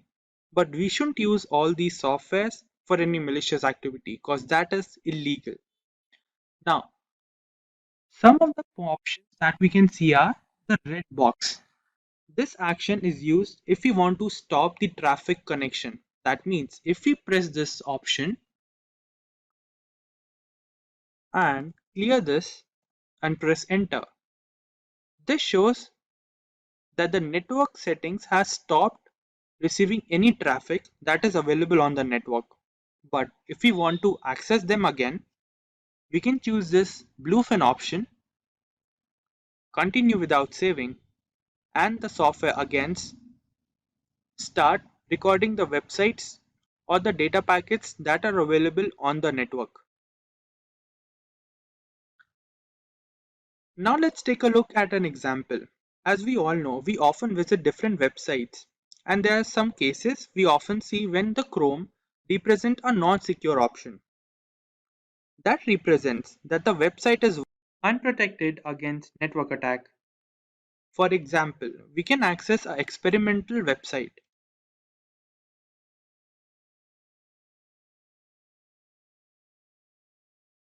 This is a website that allows us to access the non-secure part of a website. if we write for username as admin1213 and for password as Simplilearn.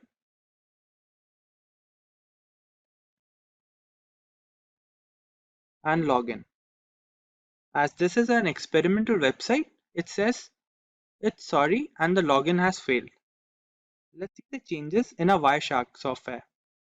Now, as we already did earlier, if we want to access a specific website, we should write TCP contains and the keyword of the website, that was admin. Through this, we can see this was the website that we visited just now. But if we want to access the actual important data, that was the password that we typed, we can use this option. And over here we can see the Simplilearn, which was encrypted earlier in the website. This is how a hacker or a cyber criminal use different sniffing softwares and gain data about different users. And with this, we have reached the end of the session. Let's take a look at the agenda for today's topic. In the beginning, we will learn about what is subnetting. Then continue with what are class addresses and subnet mask, characteristics of subnetting, then see some of the benefits of using subnetting process, and lastly the drawbacks of using subnetting. Let's begin. The first heading is what is subnetting? The process of subnetting is to divide the network into smaller network parts. This allows the system to have better connectivity in the system. It also increases the security measures for the network against hacking attempts and also maintains an efficient flow of network traffic. The smaller divided units of the network are known as subnetworks. Taking an example of an IP address with /24 representing the subnet mask can be divided into two subnetworks of /25 subnet mask, which can further be divided into smaller subnetworks. Now that we understand what is subnetting, let's move on to class addresses and subnet mask. Firstly, let's begin with class addresses. To better understand the subnetting process, we need some information regarding different classes used in IP address, where the first class is class A with a range of 0 to 127, network bits as /8. Then we have class B with a range of 128 to 191, with network bits as 16. And lastly, we have class C with network range of 192 to 223, with network bits as 24. The network bits representing each class are very important when making subnets of a particular IP address. Let's see how they do so. For this, we'll be representing each class in binary format. For class A, we have 1 for 8 bits. For class B, 16 bits. And class C, 24 bits. Moving on, we will see what exactly is the subnet mask.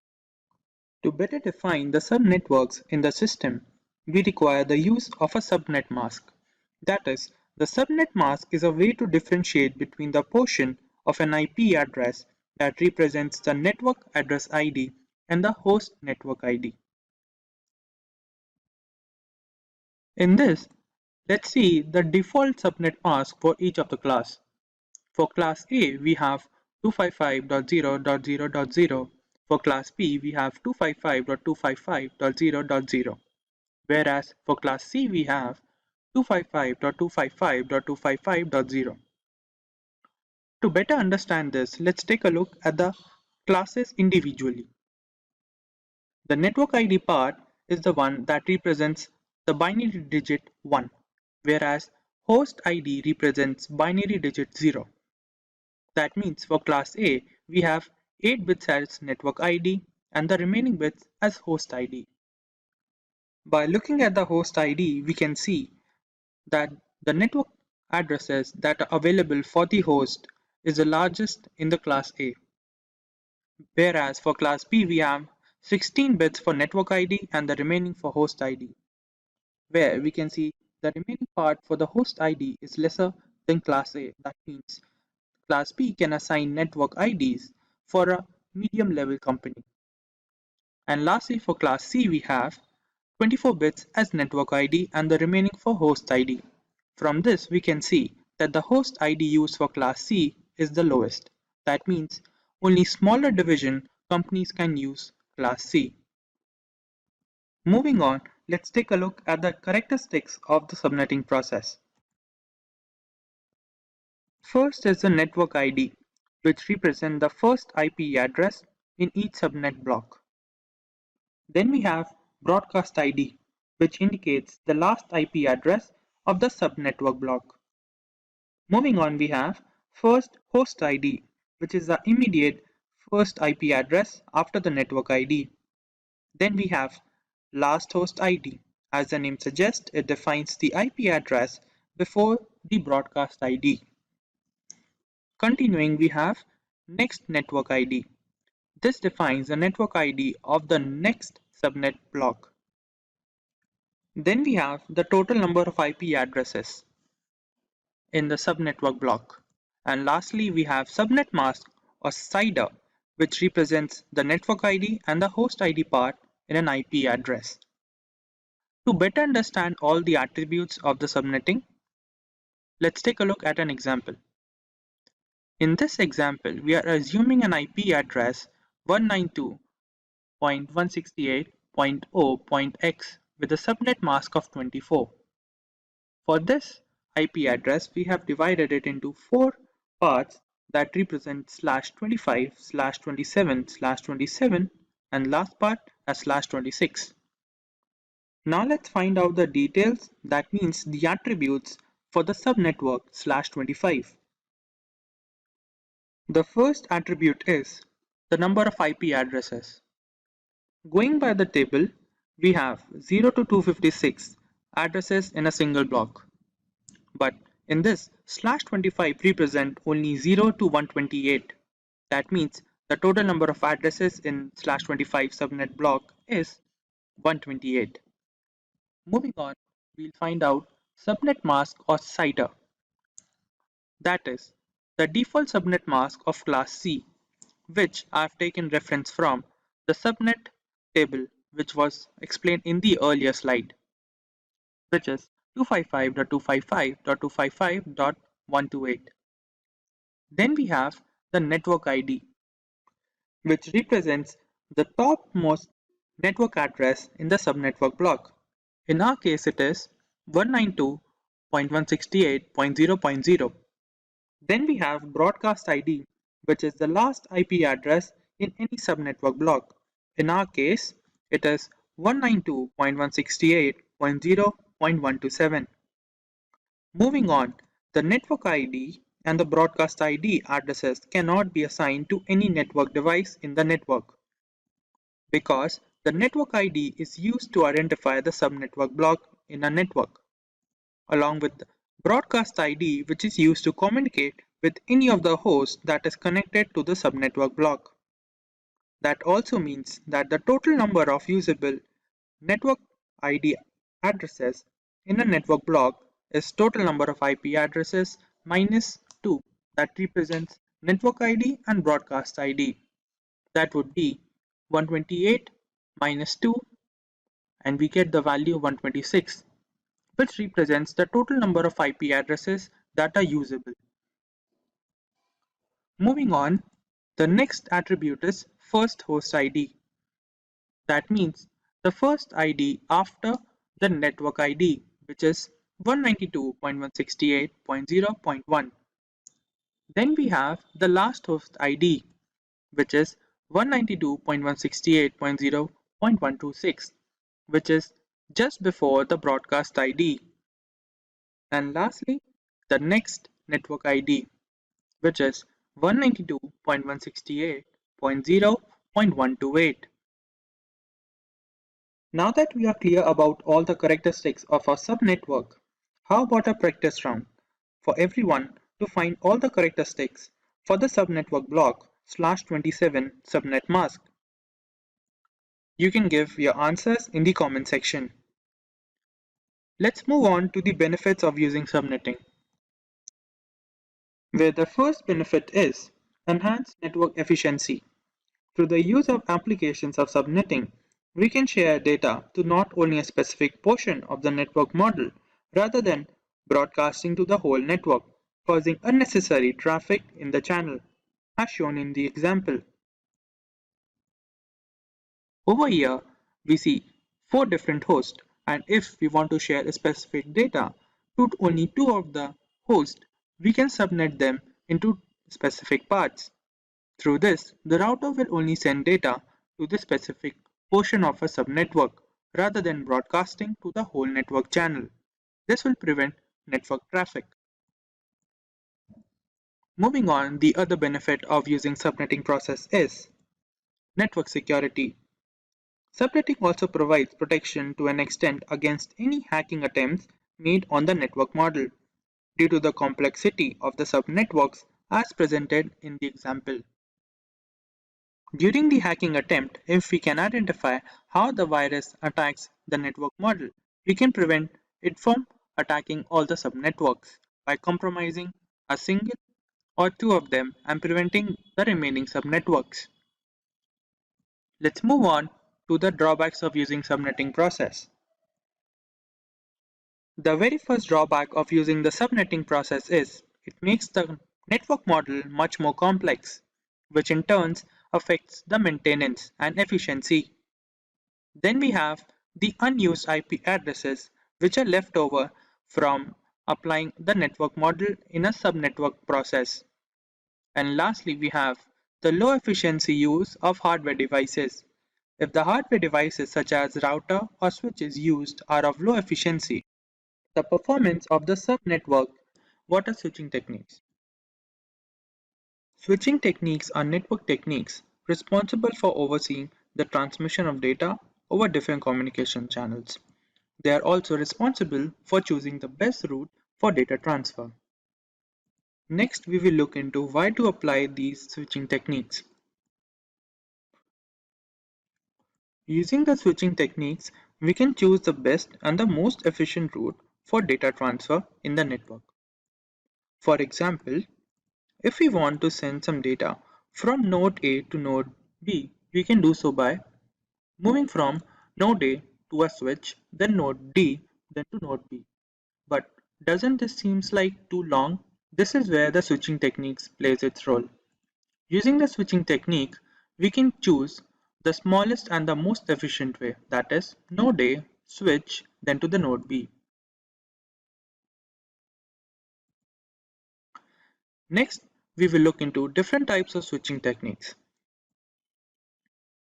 Switching techniques can be divided into 3 primary types. The first is circuit switching, that requires a predestined path for data transmission. Then we have message switching, which integrates the destination address with the data for transmission. And in the end, we have packet switching, that divides its message into smaller units known as packets. Packet switching can further be divided into 2 different types, that are virtual switching and datagram switching. Now let's look into some details regarding each of the types. On the first note, we have circuit switching. In circuit switching, for data transmission to occur, a pre-established path is required between the sender and the receiver node. For example, assume that we call someone. Then this request is sent over to the network switches, and a route is to be established for the signal to pass through. After the system assigns a route for the signal to pass through, then the receiver receives the call from the caller side. This is how it works. Now let's look into some points to remember about circuit switching. For circuit switching, we require a dedicated channel established between the source and the destination node for the network to pass through. The data transmission can take place only after the path is established. And the last point to remember is, other than the sender and the destination node, no node can interfere with the transmission of data to the established route. Let's look at some advantages and disadvantages of applying circuit switching in a network. For first one, we have advantages. Data transmission in circuit switching is sure to be established due to the predestined path. Circuit switching is preferred for long and continuous transmission of data due to the pre-established path route. Then let's look into some disadvantages. The time required to establish the connection is quite long due to the time required to establish a path. Also, due to the continuous transmission of data in circuit switching, more bandwidth is required for maintaining the connection. Let's move on with message switching. In message switching, no predestined path is established between the sender and the destination node in the message. This technique integrates the destination address into the data transmitted and is shared over the network. Let's look into the setup to better understand the working of message switching. For first step, the sender node integrates the destination address into the message. Then the whole message is transmitted to the switching node in the network, where it gets stored for the next transmission. And similarly, like the second step, this transmission of data is done over the whole network. And finally, through the destination address in the data, it reaches the receiver node. This is how the message switching works.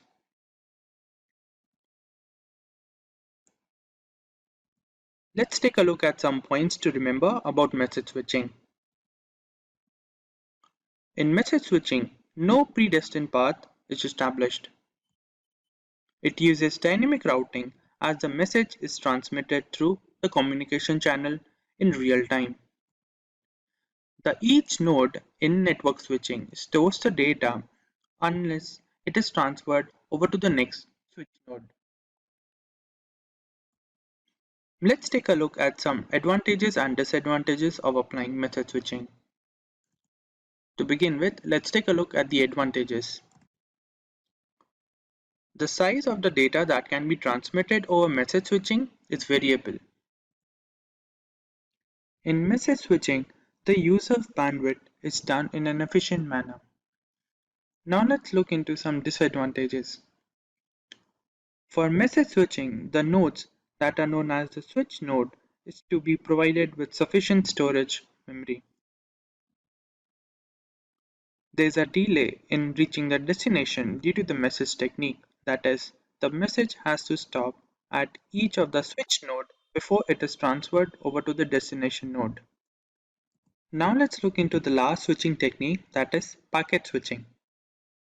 In packet switching, the message is broken into smaller data units known as packets. These packets are appended with relevant network details for the transmission over the network. Let's look into the working of packet switching. We know that in packet switching, the data is broken into smaller units packets, which each packet is given a sequence number for identification. These packets are integrated with required sender and receiver address and switching method to choose the smallest route to reach the destination node. These packets are then recombined at the destination node in the correct sequence order. Now let's look into some points to remember for packet switching.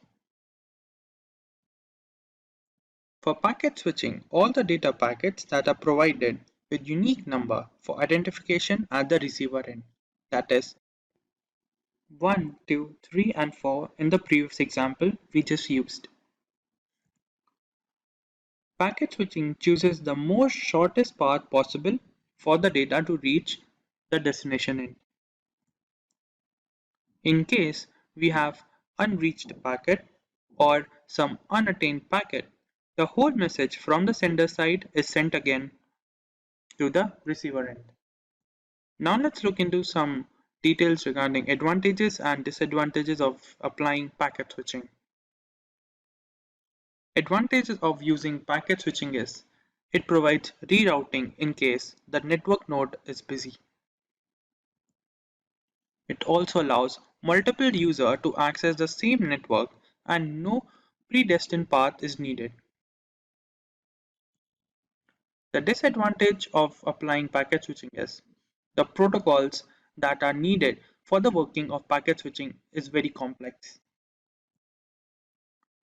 There are often cases of loss of data packets during the transmission in case of overloading or corruption of data. Now let's look into some information about the Back N ARQ protocol. This protocol applies the sliding window method for transmission of data in the network channel, where n in the protocol refers to the window size assigned in the network model. As for the term ARQ in the protocol refers to the automatic repeat request, which means the sender side will send multiple data frames to the receiver side according to the assigned window size. And only after it receives an acknowledgement from the receiver side will it continue to send the frames from the sender side. Moving on, let's look into some important points regarding the protocol. As to begin with, the method applied to share multiple frames from the sender side to the receiver side is known as the protocol pipelining, where each frame is assigned a sequence number for proper transmission of data in the network channel. Now let's move on to some other important points. As we already know, the n in the protocol refers to the window size, that is the maximum limit of frames that can be transmitted from the sender to the receiver side before reaching the acknowledgement for the previous frame. And in case if the transmission of the acknowledgement of a frame is not received within a certain time period, then all the frames from that sequence number are to be retransmitted in the channel. This point is to be remembered properly because this will be the key point in solving a question related to Back N ARQ protocol. Now let's move on to the working of the protocol. To begin with, we have a sender side and a receiver side, along with the sequence number, the window size for the network channel, and the number of frames will already be assigned in the network. Now, by applying the sliding window protocol, we will send the first 3 frames from the sequence continuously, which will be frame number 0, frame number 1 and 2. This is assigned according to the window size. After sending the frames, we will have a sliding window over the sequence numbers that are 0, 1 and 2. After the frames are sent to the receiver side, it will use the frames and send an acknowledgement signal to the sender side. That would be 0 for the first time. After which, we can share the next frame, that will be frame number 3, from the sender side to the receiver side. After sending frame 3, the sliding window from sequence number 0, 1 to 2 will shift over to 1, 2 and 3. And similarly, for frame number 1, we will receive the acknowledgement signal from the receiver side to the sender side. And then we can share the next frame, that is frame number 4, from the sender side to the receiver side. And the sliding window will shift over from sequence number 1, 2 and 3 to over 2, 3 and 4. As for the next frame, that is frame number 2, when we receive the acknowledgement from the receiver side, there is a catch. For any network issues, the acknowledgement is not received by the sender side. So in this case, as discussed earlier in one of the important points, the sender side will not transmit frame number 5. Instead, it will retransmit frame number 2, 3 and 4. Where the second frame is the one which did not receive the acknowledgement, and all the frames sent after second frame. What is parity bit check? The parity bit is a data check bit added to the original data for detecting errors at the receiver side by checking the integrity of the received data.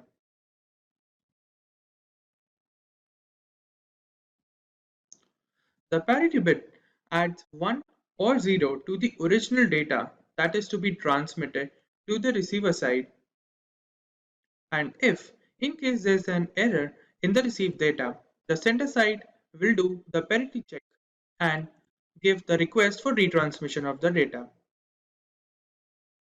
Now, let's move on to the key points regarding parity bit check. To properly understand the working of parity bit check, we need to understand some key points, where the first one is redundant bits. They are the extra binary bits that are added explicitly to the original data to prevent the damage to the transmitted data or to detect the damage to the transmitted data. They are also used to recover the original data in case of a damage at the receiver end. The number of redundant bits added depends upon the type of check method used, regarding which, in this example, there are 4 data bits used, whereas 3 redundant bits. It can also be 2 redundant bits or 1 redundant bit. In case of parity check method, only 1 redundant bit is added to the original data. Now let's move on to the next key point, that is parity bits. The parity bit check method is a method to add binary bits to secure the original data. That is done by counting the total number of ones in the original data, which is either even or odd in number. The parity bit check method is used to detect error in the original data at the receiver side, and also in some cases it is used to correct the change. There are 2 types of parity bits available to choose from. The first one is odd parity bit. In this parity bit check, the number of ones in the original data, including the parity bit, should be odd in number. For example, in the given example, the number of green tiles has 4 ones, that is even. So the parity bit should be 1 in this case to make the total number of ones in the data 5, that is odd. Similarly, the other parity bit is known as even parity bit. In this case of parity type, the total number of ones counted is to be even, including the parity bit. For example, the number of ones in green tiles is 4, that is even. So, the value of parity bit should be 0 in this case. The point to be noted is, the parity bit value should always be correct because it acts as the error detection method at the receiver side. Now let's move on to the explained example to consolidate all the things we have learned so far. The question is, for the given data bit, that is 110111, apply the even parity bit check for data transmission. Now let's begin. For the first step, let's take the original data, that is 110111, and the parity bit value is to be given as P. Now according to the next step, we have to count the number of ones in the original data, which will come out to be 5 bits.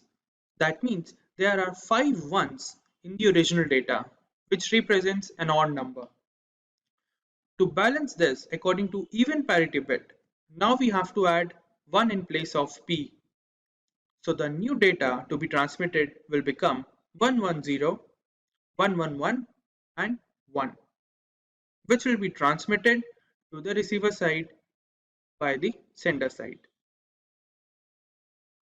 After the data has reached the receiver side, there are a few cases that may arise in the data, where case 1 is the data bit received to transmission has no errors, that is, the data received is correct after applying the parity bit check, which in this case is even.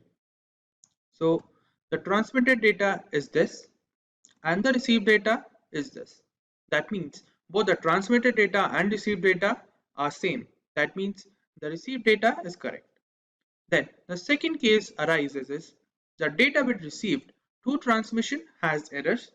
That is, the data received is damaged after applying the even parity check, which in this case the transmitted data is, and the received data has an 0 instead of 1, which means the number of ones in this case becomes 5, which does not match with the even parity check, so it has an error. And the last case, case 3, in this the data bit received through transmission has errors. That is, the data received is correct according to the even parity bit, because the transmitted data has 6 ones, whereas the received data has 4 ones. But according to even parity check, only the number of ones should be even. That means the number of ones received by the receiver side is 4. So according to parity bit check, it is valid. But according to the original data, the received data is wrong. These are the three main cases that may arise during the transmission of data through parity check method. We will look into some of the most popular commands applied by users to handle network issues and save precious time. So stay tuned. But before we begin, if you love watching tech videos, subscribe to our channel and hit the bell icon to never miss an update from us. To begin practicing the commands, we need to access the command prompt application using the cmd command in the start menu. Now, let's begin with the list of commands. The first command is ipconfig. This command displays the system's basic IP address configuration data, which includes network information about IP addresses, subnet masks, and default gateway. Similarly, we also have ipconfig/all command, which displays all the details regarding our device, like LAN settings, physical address of the system, IP addresses, subnet masks, and DHCP information. Let's use the cls command to clear the application window for the next one. The next command is hostname, which is used to access the system's hostname. To verify this, let's use the ipconfig/all command to check the hostname in the information, and for sure, we have the same hostname. Let's perform the cls command again and perform the next command. The ping command is used to check the communication availability of the destination host and the user system. For example, use the ping command with google.com to check the server availability, which gives us the following result. Also, using the results IP address and then the ping command, we can get the same result in case we just don't have the domain name. We perform the cls command again and move on to the next one. The nslookup command is used to troubleshoot network connectivity and find the IP address of a domain like Google and Amazon, as applied just now, to receive the name and address of the domain. Also, using the nslookup command and then applying the server command with an IP address, we can get the domain name belonging to the IP address. And similarly, to check the number of servers with the same domain name, we can do this, and we have 4 name servers for Google. We perform the cls command again and move on to the next one.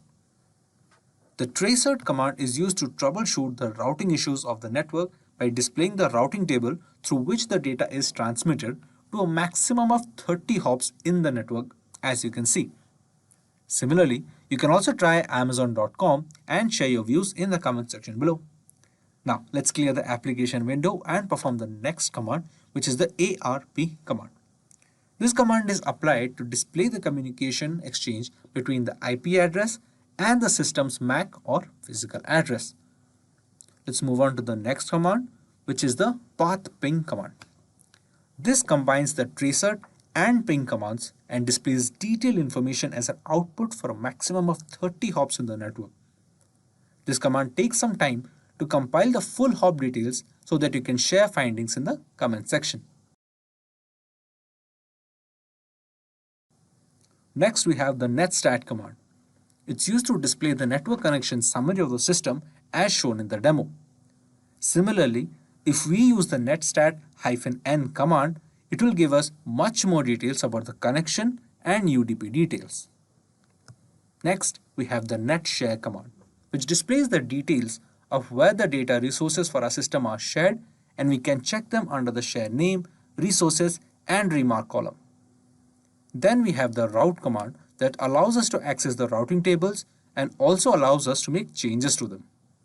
Let's try the route print command, and we have the interface list, IPv4 routing table details with all the active routes and the IPv6 routing table. Moving on, let's clear the window and look at the netsh command. The netsh is a popular command which allows us to view and configure the network adapters in the system. Under the netsh command, we have multiple functions for configuring settings. Let's try the show command, and we have the following result. Moving on, we have the task list command that lists all the currently working applications on the system with task or program ID and the memory it uses. Let's perform an example. Access Google Chrome and then perform the task list command. And as expected, we have the Chrome details in the list. And if we close the Chrome window and again use the task list command, we don't have the application active. Similarly, we also have the task kill command, which will terminate the task corresponding to the given program ID in the command window. For example, let's access Chrome and perform the task list command to check the program ID. And then we'll use it with the task kill command, and we can see that the application is terminated. To check our result, we can access the task list command again. Next on the list, we have the system info command. It's used to view all the information about the system, from the Windows version to the BIOS and booting configuration. We can access all these details using the system info command. And the last network command for this session is the WMIC command. For getting detailed information on the ports and functions of the system like CPU details, and then similarly, we can check the BIOS settings. So if you want to become a cyber expert, look no further. Introducing our postgraduate program in cybersecurity, your gateway to mastering comprehensive strategies for safeguarding infrastructure and fortifying data. Delve into risk analysis, mitigation techniques, and compliance practices that are paramount in today's digital landscape. From foundational principles to advanced methodologies, this program offers an array of industry-leading cybersecurity certification courses that form the backbone of your journey. Equip yourself with the expertise needed to thrive in ever-evolving realm of cybersecurity. Enroll now and pave the way for a secure digital future. The Dijkstra's algorithm was invented by Edgar W. Dijkstra. This algorithm was designed to find the shortest path between the nodes of a communication channel. The Dijkstra's algorithm is also used to form a shortest path table for the given graph, and it works on the principle of greedy algorithm. Now let's move on to some key points regarding the algorithm. The first key point to be noted to solve a Dijkstra's algorithm is the algorithm is closely linked to position of the nodes in a graph. The next point is the attribute value between the nodes of a channel is used to deduce the shortest path. As for the last point, we have the initial value of all the nodes from the current node is assumed to be infinite. To much practically understand the functioning of the Dijkstra's algorithm, let's take a look at the principle for the same. The principle of the algorithm works as if the distance of u that represents the current node plus the length that is the attribute value between node u that is the current node and node v that is the target node is less than the attribute value to distance of the target node. And also the distance of the target node is equal to the distance of current node plus the length between target node and the current node, where distance u represents the source node or the current node, and distance v represents the target node or the destination node. To much better understand, let's apply this. For the given question, let's find the shortest path. In this given example, we have three different nodes, node A, B, and C. Using the previously discussed algorithm principle, we will deduce the shortest path for node A to the other nodes in the graph. That is the shortest path from node A to node B and the shortest path from node A to node C. For this, let's take the node B first. According to the solution, it should be for node B on applying the algorithm along with the values we have if 0, that is the position of A, is 0 plus the target node attribute value, that is 10, is less than equal to infinite. That is, initially as mentioned, infinite value is to be assumed. And this statement stands true. So the distance between node A to node B becomes 10. For the third step, we will look into distance between node A to node C. That would be 0 plus 40. That is the direct connection between node A to node C according to the example, which is less than infinity, again true. So the distance between node A to node C is 40. Moving on, but we have to find the shortest path. So for this, fourth step comes into picture. That is, for node C from node B on applying the algorithm we have 10, that is the initial value of node B, and plus 15, that is the attribute value between B and node C, which is 25 and is less than infinity. So the shortest path between node A to node C becomes 25 instead of 40, which was given through step 3. Using the same scenario and same steps, we will solve a much difficult question and understand how the algorithm is used.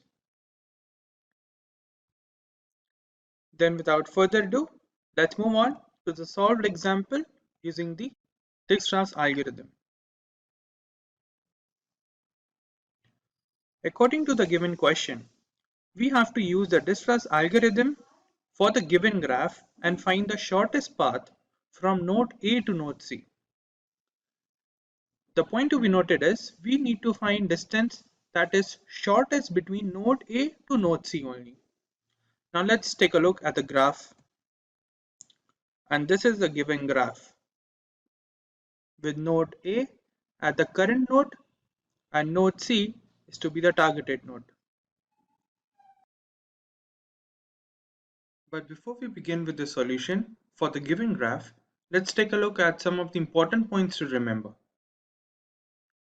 The first point, the distance of node A from all the other nodes is infinite in the starting step, as discussed earlier in the example graph. The next point is, the node with the shortest value will become the next current node. Then we have, this graph is done to maintain a proper shortest path value table, which will be very helpful during the solution of the graph. Now let's move on to the solution. To begin with, we will make shortest path table value, that is given through this with 3 columns in it: node column, value column, and previous node. Now let's start with the actual solution. To begin with, the first step is to mark the current node, that is node A. Then the nodes that are directly connected to the current node, that is node B and node D. Now, using the value distance, that is 3 for node A to node B and 8 for node A to node D, we will update our table. Where the point to be noted is that we have updated the previous node as A for both the nodes B and D. Moving on, now let's choose the next current node, that is node B, for the next case, because the shortest path in the given table is 3, which is less than 8. Now, the directly connected nodes to node B are node D and node E. Similar to the case we did earlier, we will mark the shortest distance from node B to node D and node E. Let's deduce the distance. The distance between node B to node D is 3 plus 5, that is equal to 8.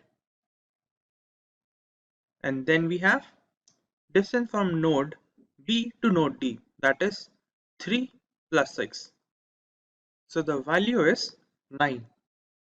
Now we will update our shortest path table, and the new table comes up to be from node D to node B we have 8, and node B to node E we have 9, with the previous node as B. Moving on, let's decide the next current node, that is D, because the shortest distance is 8 in comparison to 9 for node E. So the new current node is node D, and the directly connected nodes to node D is node E and node F. The point to be noted is the current node is chosen only from the unvisited nodes. Now, for this we have distance between node D to node E is 8, that is the previous value we deduced, plus 3, that is the distance between node D to node E, and the total value comes up to be 11.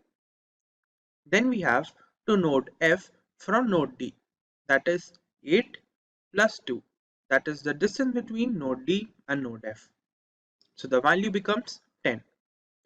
On updating the shortest path graph table, we have the new distances, that is node F has 10 value with the previous node as D, and there is no change with the node D, because in comparison to 8, 11 is much bigger. Moving on, let's choose the next current node, that is node E, because in comparison to value 10 from node F, 9 is smaller. Now the node E is a current node, and the directly connected nodes are node F and node C.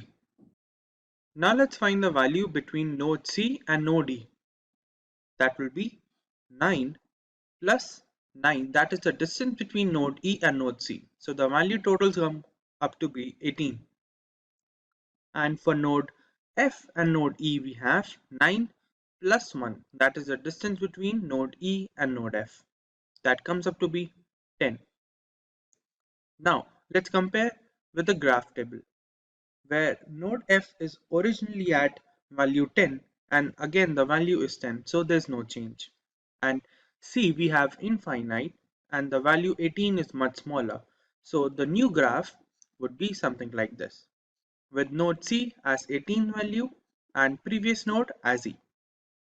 Now let's decide the next current node, that is node F, because the distance value is lowest in the given graph, that is 10, and for node C is 18, and the directly connected node is node C. Then the distance comes up to be 10 plus 3, that is 13. Using this 13th value, we can decide the current value of C is 18 and the new value is 13. In comparison, 13 is obviously less. So the new graphs comes out to be for node C value 13, and the previous node becomes F. With the completion of all the nodes in the given graph, we can deduce the shortest path from node A to node C. That comes up to be from node A to node D to node F, and node F to node C. And the total value comes up to be 13. With this, we have covered all the parts regarding the functioning and the working steps involved in the Dijkstra's algorithm. If you have any questions regarding the topic, you can ask them in the comment section. Introduction to distance vector routing. Distance vector routing refers to the distance or the vector that is between the neighboring nodes in a network channel, and the routing part refers to the established route through which data packets are transmitted in the network channel. The other aspect of this routing protocol in a network channel is to determine the shortest path for a data packet in the network to reach its destination. Next, we will look into some key points regarding the routing protocol. For routing protocol, three primary key points are to be remembered. First one being, each router in this protocol is designed to share the vector data of each node throughout the network. This step is done to maintain proper circulation of data in the network channel. The next key point is the routing pattern in the network protocol. That is, the data shared by the routers is transmitted only to those nodes that are directly linked to a particular router. The last key point is that the routing protocol is designed in a manner that it shares the updated vector data periodically at the network channel. Now let's move on to the next heading, that is the algorithm used in the protocol. The algorithm used in this protocol is termed as Bellman-Fold algorithm. This algorithm defines the shortest path that a data packet can take to reach its destination node from an initial node, where d of xy refers to the least distance from a node x to node y. Moving on, we have c of x comma v, where x's cost from each of its neighboring v node is taken into consideration. Then we have d of vy. This is the distance of each neighbor from its initial node. And lastly, min of v. This is an abbreviation we use to determine the most shortest vector after the solution is obtained using the algorithm. In the next heading, that is network example, we will understand all the points used in the algorithm. Now let's design a network model with 5 different nodes that are A, B, C and D, with each node connected to each other using different network channels. The numerical values in the network channel refers to the vector count, that is the distance from node A to node B or to some other node in the network channel.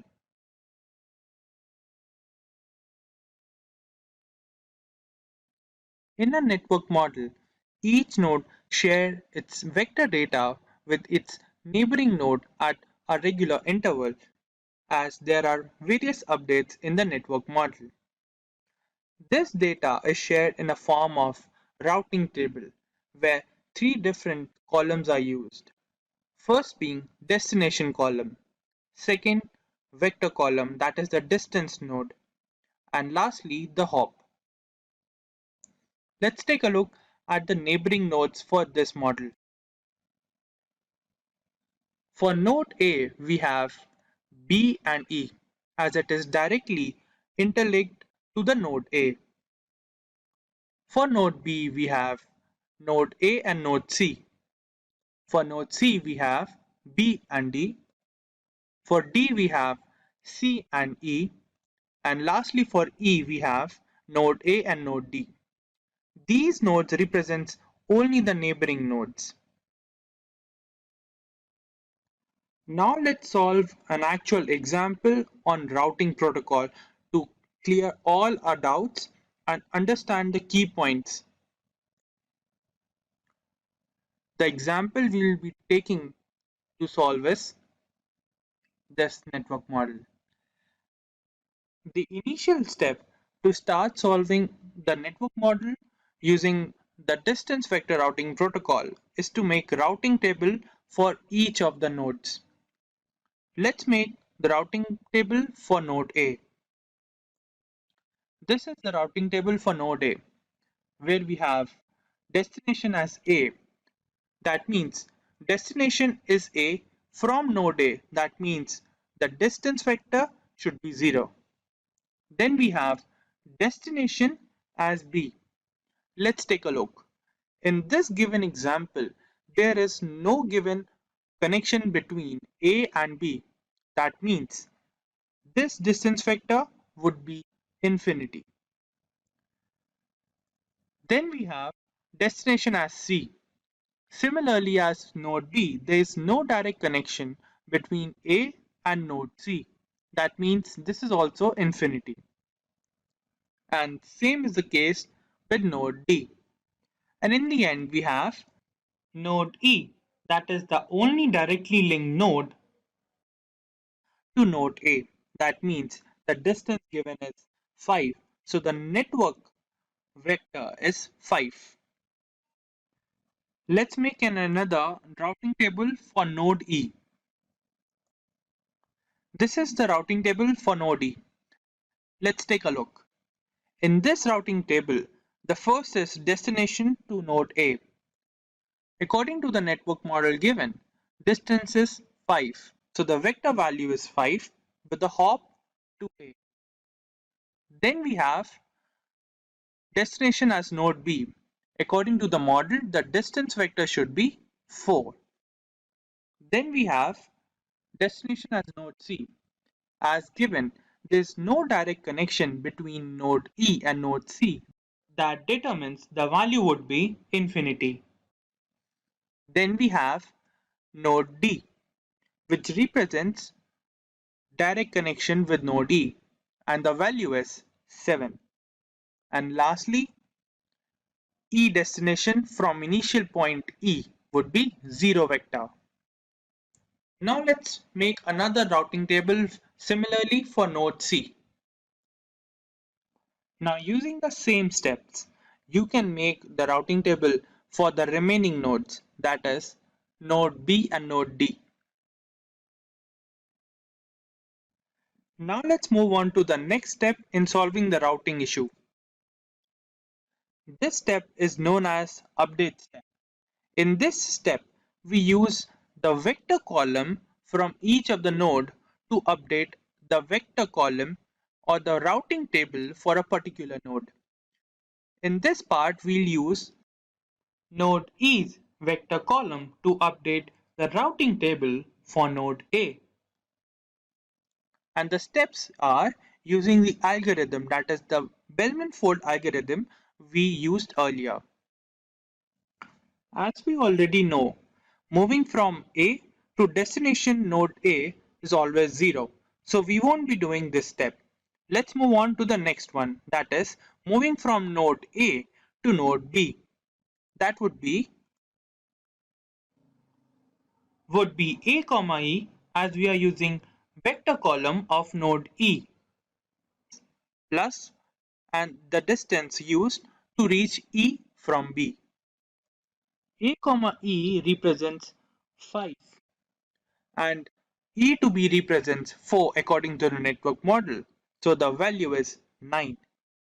Similarly, let's solve for A to C. To A to C we have A comma E plus destination required to move from E to C. According to the network model we have node A is only directly linked with node E. So the value would be 5. But there is no connection between node E and node C. So the value would be infinity. Moving on, we have A to D. In this case, we have A comma E. The value would be 5 plus E to D, that is a direct connection, and the value would be 7. So the total distance is 12. And the last one is A to E. For this we have A comma E, that is directly the neighboring node. The value would be 5. So the new routing table for node A is 0, 9, infinity, 12 and 5. Similarly, let's take another node for this. For the next node, we will take node C and we will update the routing table of node C using its neighboring nodes, that are node B and node D according to the network model. Now, how to do this step? Firstly, it's C to destination A. In case of node B, we have C to A, that would be C comma B, that is a direct connection, plus distance required from B to A. According to the network model, we have C comma B as 6 plus B to A does not have any connection, that is infinity. So the value would be null. Then we have node D. In this case, we have C comma D, that is a direct connection, 3 plus D to A, that is again infinity, as it is not linked directly to node A. Moving on, we have destination as B. For node B, we have direct connection, so C comma B value is 6. Whereas for node D, we have C comma D, that is distance 3 plus D to B, that is infinity, as it is not directly linked with the node B. So again the value is null. Then we have destination as C. So connection between C to C is 0. Moving on, we have destination at node D. That would be C to D, as C to D, as there is no direct connection between node B and node D. So the value is infinity. Whereas for C to D is a direct connection for node D. So the value would be 3. Now for the last node, that is node E.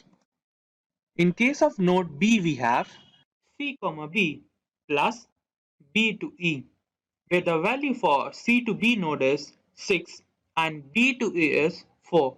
So the sum is 10. And now in case of node D, we have 3 plus 7. That would be distance from C to D and then D to E. And the value would be again 10. So we can use any of the side to reach the destination node E. By completing all the steps, we have the new table for node C. Similarly, we can find the routing table for all the nodes present. Now, to look into some key points we learned. For the initial step, use only the node distance of immediate neighbors. Nodes without distance that is directly linked to each other is always infinity. For the update step, use the vector table of the only neighboring node we have for the initial node. And lastly, to continue the update step, roughly n-1 iterations are used, where the value of n is equal to the number of nodes. For example, the model we took had 5 nodes. That means we have to do a loop of 4 iterations. What is HDLC? Let's take a look. The HDLC stands for High Level Data Link Control. It refers to the bit-oriented network protocol designed to connect multiple network systems according to the communication requirement. The HDLC model applies the ARQ protocol for application and establishes a full duplex communication channel between the network devices. Moving on, we have the different types of HDLC stations available. HDLC stations can efficiently be differentiated into 3 different types, where the first type is primary station. In this station, it handles the establishing and de-establishing of the primary data channel to share different frames in the network channel, known as commands. It also performs the data management for the network. Moving on, we have the secondary station. This station works under the command of the primary station, and the frames issued by the stations are known as responses. As for the last station, we have combined station. As the name suggests, this type of station is available for both commands and response value. Next, we will look into HDLC transfer models. The HDLC protocol supports two types of transfer models, which are applied according to the need of communication channel, where the first type is known as normal response model, or in short, NRM. This transfer model combines the primary station and the secondary station in a point-to-point or multi-point configuration to exchange commands from primary station and responses from the secondary station, and responds to the multi-connection. Moving on, we have the second type of transfer model, which is asynchronous balanced model. In this transfer model, the combined stations are installed in a point-to-point configuration for exchange of command or responses from either of the node. Moving on, let's take a look at the HDLC frame model and types. The data unit for sharing information in the HDLC protocol is known as frames. The HDLC frame consists of multiple frame fields which may vary according to the frame type. In general, the HDLC frame consists of 5 different frame fields, where the first field is flag field. In HDLC, each frame starts with the flag field in the configuration and is defined by an 8-bit octet sequence, which is 0, 1, 1, 1, 1, 1, 0 in the flag field. Moving on, we have the address field. It encapsulates the receiver's address in the field. For example, if the frame is sent from the primary station, it contains the secondary station's address and vice versa. Next, we have the control field. This field contains the flow and error control information in byte format. Next, we have payload or the information field. It carries the actual information from the upper layer of the OSI model. And the last field is known as FCS field. This field stands for Frame Sequence Check and acts as an error detection field in the HDLC protocol, which includes a 6-bit CRC check. Given is the frame format for an HDLC protocol, with flag in the both ending and the starting point, followed by address field, control field, information field, and FCS field. Now let's take up a quiz to understand all the things we have learned so far. The question is, the HDLC protocol functions under which network layer in the OSI model? And the options are application layer, data link layer, physical layer, and the network layer. You can give your answers in the comment section. Now let's move on to different types of frame models available in HDLC. The frame models in HDLC can be classified of following 3 types depending upon the control field value of the frame, where the first frame is known as I frame. The I frame stands for information frame and is applied to encapsulate the user information from the upper layer in the model and then transmit it to the network channel. Note, the first bit of the control field in this frame is always 0, which also acts as an identification point for I frame. Moving on, we have the S frame.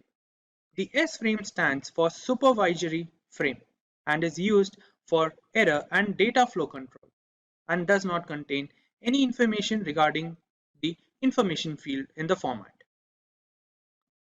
Note for the S frame is the first 2 bits of the control field is 1 and 0, which acts as an identification point for S frame.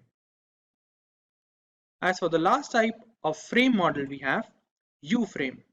The U frame stands for unnumbered frame, used for system management and exchanging information between connected network devices. With this, we have covered all the relevant information regarding the HDLC protocol. The checksum is one of the most applied error detection method in the network channel and is a bit-based format detection method. The checksum uses checksum generator on the sender side perform the checksum method, and the checksum checker on the receiver side to check whether there is an error in the data or not.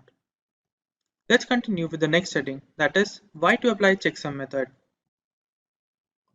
Using the checksum method at the sender side, the checksum value is added to the original data to be transferred as an error detection method, whereas at the receiver side, it decodes the incoming data from the sender side according to the checksum method to detect any changes in the given data. Now let's move on to the working steps involved in the checksum method. There are various steps involved in the checksum method. Let's take a look at the first step, that is, the first step begins at the sender side, where we divide the original data into k parts of n bits, continuing with adding all the k blocks we have obtained. Then the addition result is complemented using 1's complement. The data now obtained is known as the checksum value. Next, let's look at the step 2, data transmission. After we have received the checksum value from the checksum method, we will add it to the front of the original data and transfer it to the network channel to the receiver side. Now, step 3. Step 3 begins at the receiver side. That is, the receiver side will divide the obtained original data plus the checksum value into k blocks and then add all the k blocks using addition. After that, we will complement the obtained data. If the complement of 1 comes out to be 0, that is, no errors are received in the data, and the receiver will accept the data. Whereas for case 2, if the result is not 0, the received data is damaged. So the receiver will discard this data and request for retransmission of data from the sender side. Now, after understanding all the points regarding working of the checksum method, let's take a look at a solved example to better understand all the points. The question is, for the given data, perform the checksum method. This is how we divided all the 4 parts. Each of these represents a k block, that is 4 blocks, and 8 bits in each of the block, that is n bits. Now for the first step, that is at the sender side, we will add all the given data.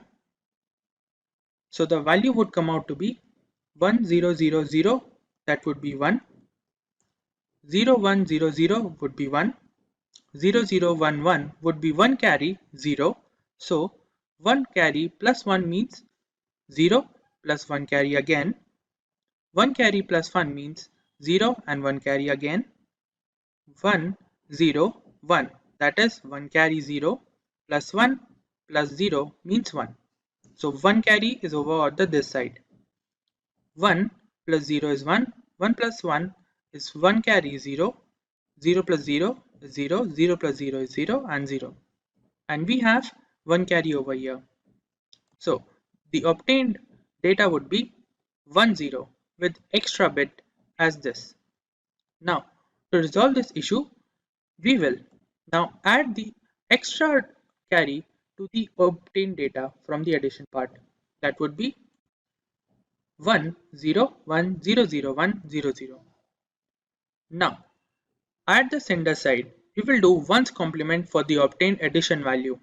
That would come out to be 110 11 010. That is the checksum value. Now this value addition to the original data will be shared to the receiver side, where at the receiver side we will again perform the addition method, and the value comes out to be this, along with 2 digits of extra bit, that is the carry. Again, similarly, we will add this carry to the addition value and get the new data, that is all ones. Now again, going by the steps, we have to perform 1's complement for this value obtained. That comes out to be all zeros.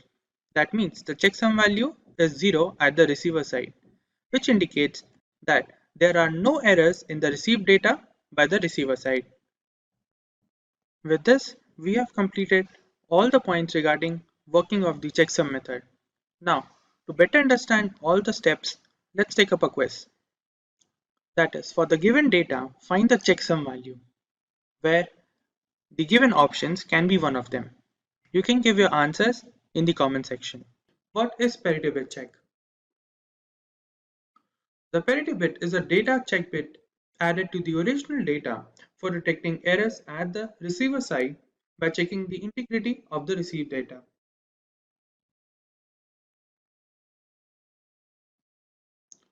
The parity bit adds 1 or 0 to the original data that is to be transmitted to the receiver side, and if, in case there is an error in the received data, the sender side will do the parity check and give the request for retransmission of the data. Now, let's move on to the key points regarding parity bit check. To properly understand the working of parity bit check, we need to understand some key points, where the first one is redundant bits. They are the extra binary bits that are added explicitly to the original data to prevent the damage to the transmitted data or to detect the damage to the transmitted data. They are also used to recover the original data in case of a damage at the receiver end. The number of redundant bits added depends upon the type of check method used, regarding which, in this example, there are 4 data bits used, whereas 3 redundant bits. It can also be 2 redundant bits or 1 redundant bit. In case of parity check method, only 1 redundant bit is added to the original data. Now let's move on to the next key point, that is parity bits. The parity bit check method is a method to add binary bits to secure the original data. That is done by counting the total number of ones in the original data, which is either even or odd in number. The parity bit check method is used to detect error in the original data at the receiver side, and also in some cases it is used to correct the change. There are 2 types of parity bits available to choose from. The first one is odd parity bit. In this parity bit check, the number of ones in the original data, including the parity bit, should be odd in number. For example, in the given example, the number of green tiles has 4 ones, that is even. So the parity bit should be 1 in this case to make the total number of ones in the data 5, that is odd. Similarly, the other parity bit is known as even parity bit. In this case of parity type, the total number of ones counted is to be even, including the parity bit. For example, the number of ones in green tiles is 4, that is even. So, the value of parity bit should be 0 in this case. The point to be noted is, the parity bit value should always be correct because it acts as the error detection method at the receiver side. Now let's move on to the explained example to consolidate all the things we have learned so far. The question is, for the given data bit, that is 110111, apply the even parity bit check for data transmission. Now let's begin. For the first step, let's take the original data, that is 110111, and the parity bit value is to be given as P. Now according to the next step, we have to count the number of ones in the original data, which will come out to be 5 bits. That means there are 5 ones in the original data, which represents an odd number. To balance this according to even parity bit, now we have to add 1 in place of P. So the new data to be transmitted will become 110, 111 and 1, which will be transmitted to the receiver side by the sender side. After the data has reached the receiver side, there are a few cases that may arise in the data, where Case 1 is the data bit received to transmission has no errors, that is, the data received is correct after applying the parity bit check, which in this case is even. So the transmitted data is this and the received data is this. That means both the transmitted data and received data are same. That means the received data is correct. Then the second case arises is the data bit received to transmission has errors. That is, the data received is damaged after applying the even parity check, which in this case the transmitted data is and the received data has an 0 instead of 1, which means the number of ones in this case becomes 5, which does not match with the even parity check, so it has an error. And the last case, case 3, in this the data bit received through transmission has errors, that is, the data received is correct according to the even parity bit, because the transmitted data has 6 ones, whereas the received data has 4 ones. But according to even parity check, only the number of ones should be even. That means the number of ones received by the receiver side is 4. So according to parity bit check, it is valid. But according to the original data, the received data is wrong. These are the three main cases that may arise during the transmission of data through parity check method. The Hamming code method is a network technique that is designed to detect errors and corrects data bits which are transmitted during data exchange. It was first implemented by R.W. Hamming, hence the name Hamming code. This network technique is implemented because during data transmission, there are often cases where data loss or data damage occurs. To recover or detect the damage in the original data, we use Hamming code. In the next slide, we will look into some terms that are related to the working of Hamming code. The first one being redundant bits. These are the extra binary bits that are added explicitly to the original data bit to prevent damage to the transmitted data and also to recover the original data in case of a damage at the receiver end. In the next point, we will look into some formula related to redundant bits and how to add them in the Hamming code. The formula related to redundant bits is 2r more than equal to m plus r plus 1, where m refers to the data bits in the data and r refers to the redundant bits. Let's take an example. In case m is equal to 4, that means the data bits used are 4, we need to find the value of r. Using the above formula, let's deduce the value of redundant bits. 2r is more than equal to 4 plus r plus 1. 2 to the power r is more than equal to r plus 5. So using this, let's use r equal to 0.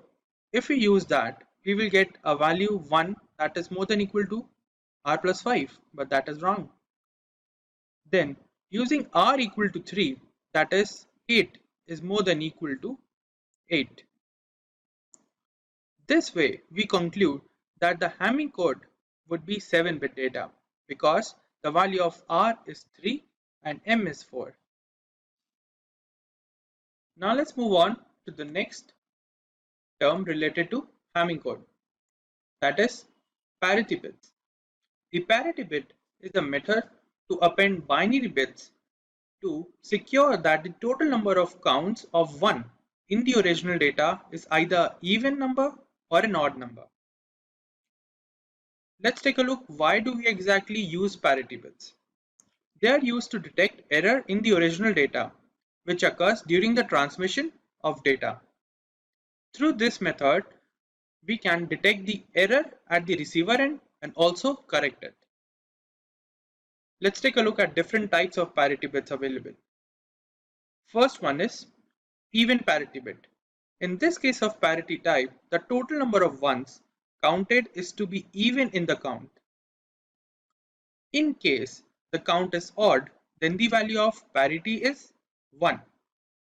Otherwise, the value should be 0. Similarly, the other parity bit is known as odd parity bit.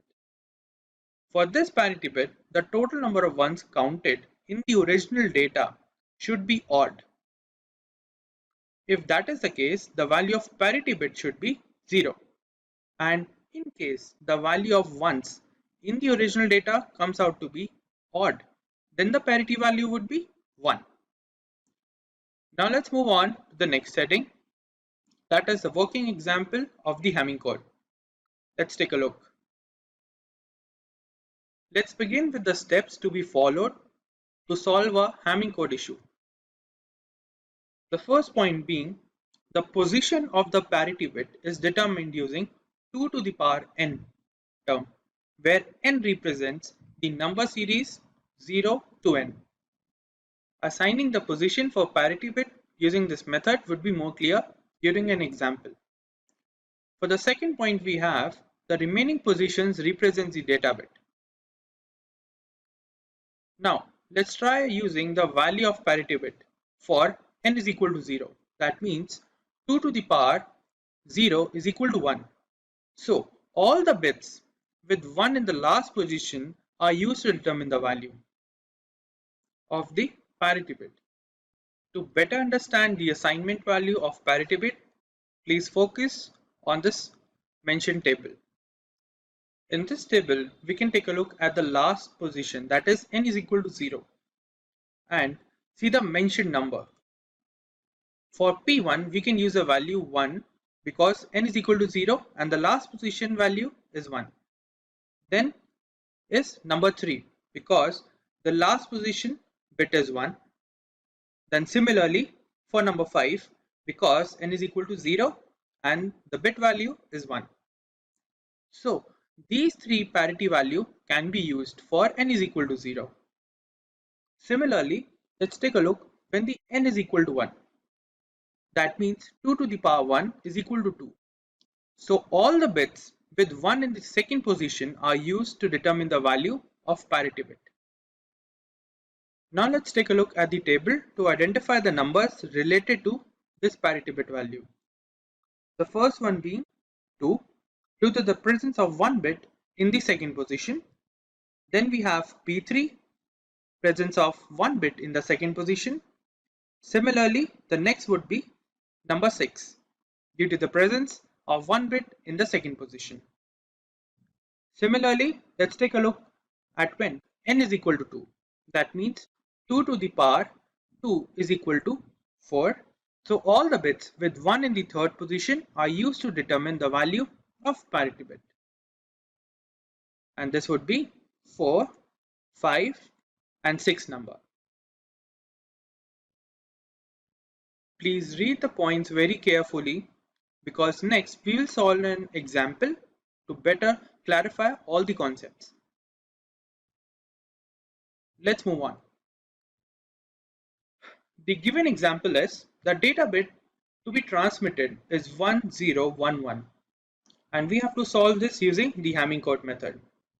So the first step would be applying the Hamming code method and identify the given number of data bits. That would be 4 according to the question. So the number of parity bit would be 3, where the value would be 1, 2 and 4 according to the power of P expression.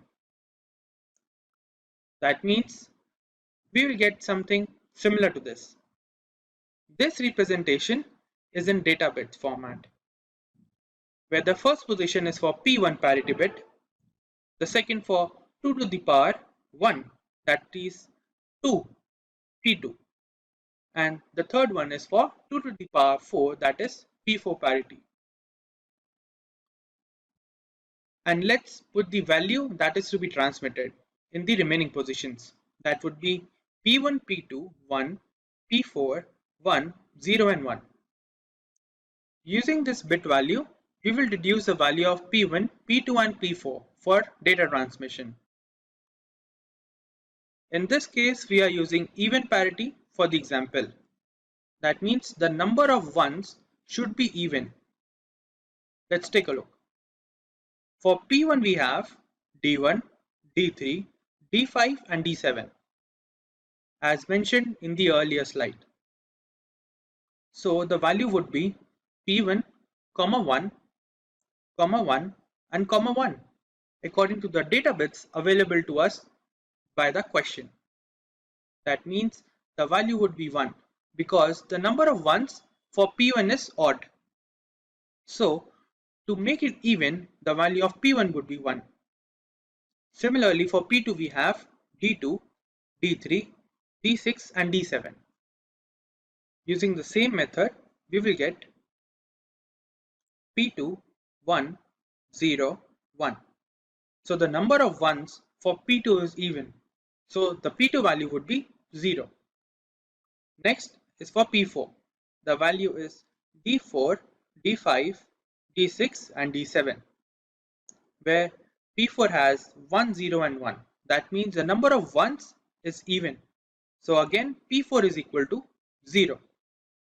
Now using this, we get the new bit that is to be transmitted.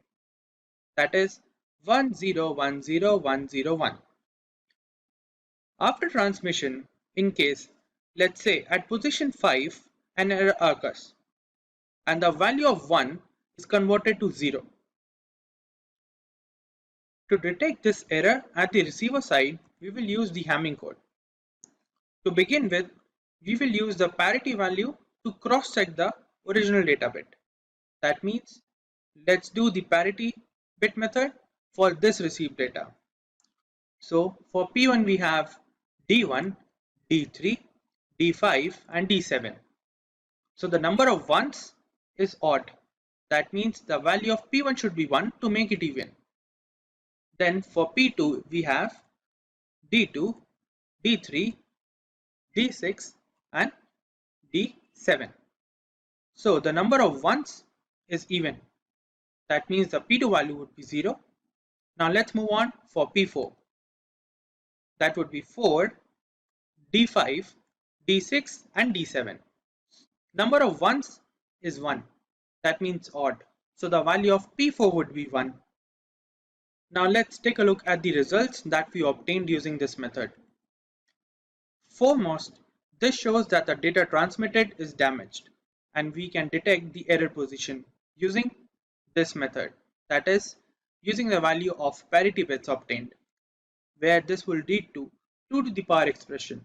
That means 2 to the power 0 plus 0 plus 2 to the power 2. That means 5. That matches with the assumption we took.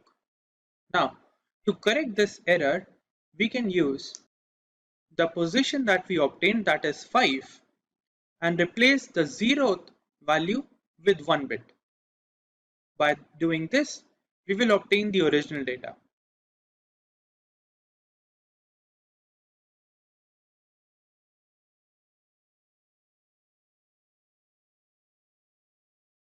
Now let's move on to the first heading, that is Introduction to the Protocol. The stop and wait protocol is a type of flow control mechanism active in the OSI model of the data link layer. The transmission of data applies only to the noiseless channels, where a noiseless channel represents an ideal network channel where no frames are lost, duplicated or hacked.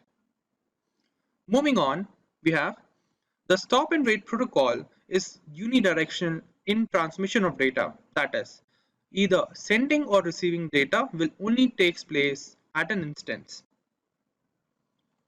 For the third point we have, the stop and wait protocol, as the name suggests, is when the sender shares a data packet to the receiver end. Then the sender side has to stop and wait for the receiver side to send an acknowledgement before it starts sending the next data packet. With this point, we are now knowledgeable about the working of the stop and wait protocol at an elementary level. Now let's move on to the next heading. The next heading for the session is Steps involved in the stop and wait protocol. The steps for this protocol are divided into two parts, sender and receiver protocol. Let's start with the sender side. The first step is to transmit one data unit at a time to the receiver end by the sender side. And the next step is to transmit the next data until only after we receive the acknowledgement from the receiver end. Now let's move on to the receiver side. In receiver side, step 1 is to receive the data and use the data that is being sent. Then the second step is, after the data has been used by the receiver side, it will send the acknowledgement to the sender side for further data transmission. This is how the transmission of data takes place in the data protocol. Now let's move on to the next heading, that is working of stop and wait protocol. Using the previous two headings, we can easily determine the steps involved in this working. Let's take a look. To begin with, we have two sides, the sender and the receiver side. The first step is to send the data from the sender side to the receiver end. And after the receiver side has used the data, it will send the acknowledgement signal. Meanwhile, the sender side has to wait for the acknowledgement signal. Only after it receives the acknowledgement signal will it send the next data packet. Now that the sender side has sent the data for the second time, the receiver side will use this data and then only share the acknowledgement signal.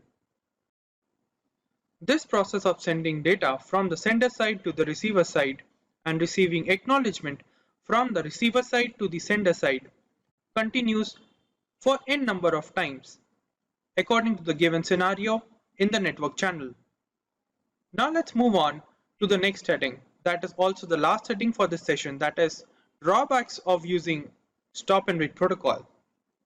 The first drawback of using this protocol is the loss of data. This issue can arise when transmitting data from the sender side to the receiver end.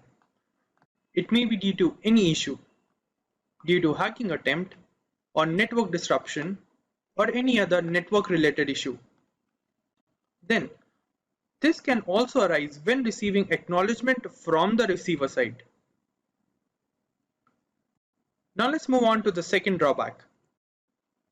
The next issue is related to acknowledgement transmission, that is, during the transmission of acknowledgement signal, due to the network issues, the acknowledgement signal is disrupted and the transmission is terminated.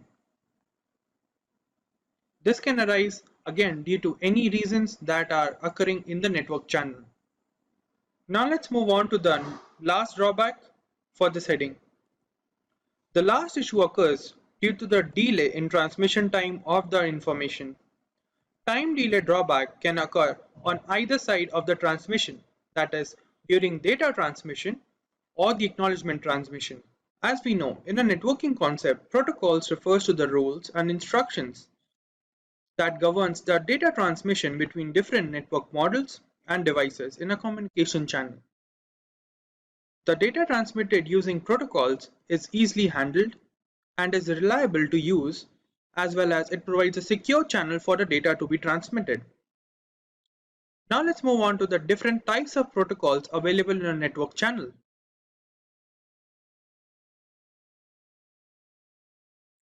The protocols available in a network channel can be divided into two different types, noiseless channels and noisy channels, where the noise part refers to any external interference, data error, or duplicate transmission in the network channel. Furthermore, noiseless channels and noisy channels can be divided into subdivisions. Let's take a look at the noiseless channels first. Noiseless channels can be divided into two types, simplest type and stop and wait type, whereas noisy channels are divided into three subdivisions, stop and wait ARQ, go back and ARQ, selective repeat ARQ.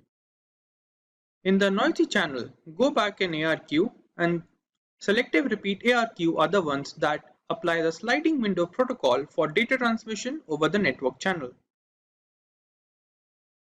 Now let's look into some information regarding sliding window protocol.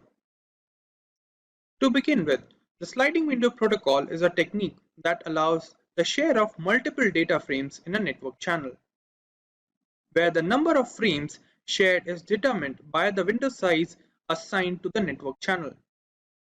Also, the frames sent during transmission are assigned with a sequence number for efficient frame transmission in the communication channel.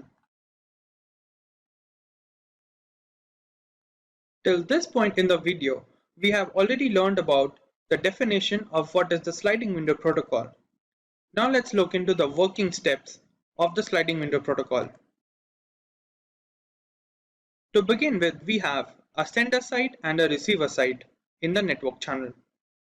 Then we require the frames, where each frame is given a sequence number.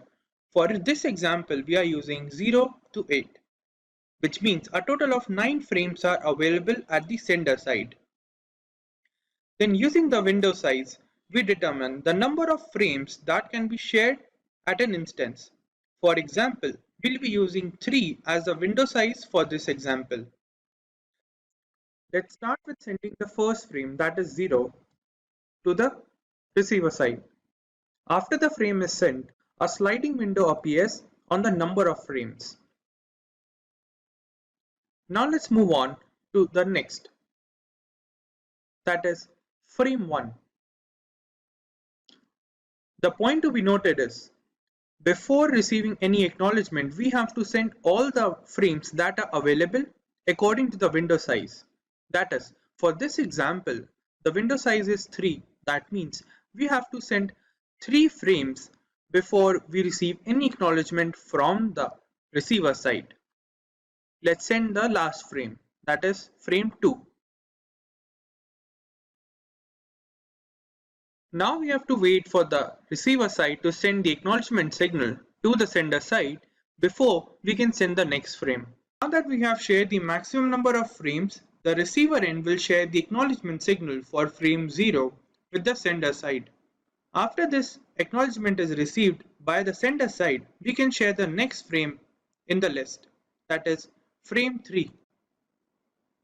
After the frame 3 has been sent, see the positioning of the sliding window. The sliding window now changes from 0, 1, 2 to 1, 2 and 3 frame. This positioning of the sliding window represents that 0th frame has already been acknowledged by the receiver side, whereas the 3rd frame is sent for acknowledgement from the receiver side by the sender side. And similarly, we have to do the same pattern for the next 2 frames, that is frame number 1 and frame number 2. Now the sender side will receive the acknowledgement for frame 1 from the receiver side, and we can send frame 4 from the sender side to the receiver side. Now see the movement of the sliding window. The sliding window changes from 1, 2 and 3 frame number to 2, 3 and 4. Similarly, we can move on to the last frame. Now let's draw some simple conclusion from all the working steps we have seen so far. To begin with, frame number 1 and 0 represents the acknowledged frames, whereas the frames within the sliding window represents the frames that are waiting acknowledgement, whereas the remaining frames 5, 6, 7 and 8 are not yet shared with the receiver side. Now let's move on to the next heading for the session. Difference between stop and wait protocol and sliding window protocol. The first comparison is on the basis of working mechanism, where the stop and wait protocol is designed to send the data frame at a single time and wait for the receiver to send the acknowledgement to share the next frame. As for the sliding window protocol, sender can send multiple frames simultaneously and then wait for the corresponding acknowledgement from the receiver end. Let's move on to the next comparison, that is based on the window size. On the basis of window size, the stop and wait protocol is always fixed at 1. As for sliding window protocol, as we saw in earlier slides, it varies according to the scenario in the network channel. Let's take a look at some other comparisons too. The next comparison is based on efficiency and time delay. As comparison on this basis, the stop and wait protocol is efficiently low and suffers from more time delay. As for sliding window protocol, the efficiency is higher than the stop and wait protocol, which provides lower time delay during data transmission. Let's move on to the last comparison. Sorting and transmission of data. For stop and wait protocol, sorting is not required and it applies half duplex system for data transmission. As for sliding window protocol, we require sorting for better efficiency and is full duplex in nature. With this, we have reached the end of the video. Now let's look into some information about the Back N ARQ protocol. This protocol applies the sliding window method for transmission of data in the network channel, where n in the protocol refers to the window size assigned in the network model. As for the term ARQ in the protocol refers to the automatic repeat request, which means the sender side will send multiple data frames to the receiver side according to the assigned window size. And only after it receives an acknowledgement from the receiver side will it continue to send the frames from the sender side. Moving on, let's look into some important points regarding the protocol. As to begin with, the method applied to share multiple frames from the sender side to the receiver side is known as the protocol pipelining, where each frame is assigned a sequence number for proper transmission of data in the network channel. Now let's move on to some other important points. As we already know, the n in the protocol refers to the window size, that is the maximum limit of frames that can be transmitted from the sender to the receiver side before reaching the acknowledgement for the previous frame. And in case if the transmission of the acknowledgement of a frame is not received within a certain time period, then all the frames from that sequence number are to be retransmitted in the channel. This point is to be remembered properly because this will be the key point in solving a question related to Back N ARQ protocol. Now let's move on to the working of the protocol. To begin with, we have a sender side and a receiver side, along with the sequence number, the window size for the network channel, and the number of frames will already be assigned in the network. Now, by applying the sliding window protocol, we will send the first 3 frames from the sequence continuously, which will be frame number 0, frame number 1 and 2. This is assigned according to the window size. After sending the frames, we will have a sliding window over the sequence numbers that are 0, 1 and 2. After the frames are sent to the receiver side, it will use the frames and send an acknowledgement signal to the sender side. That would be 0 for the first time.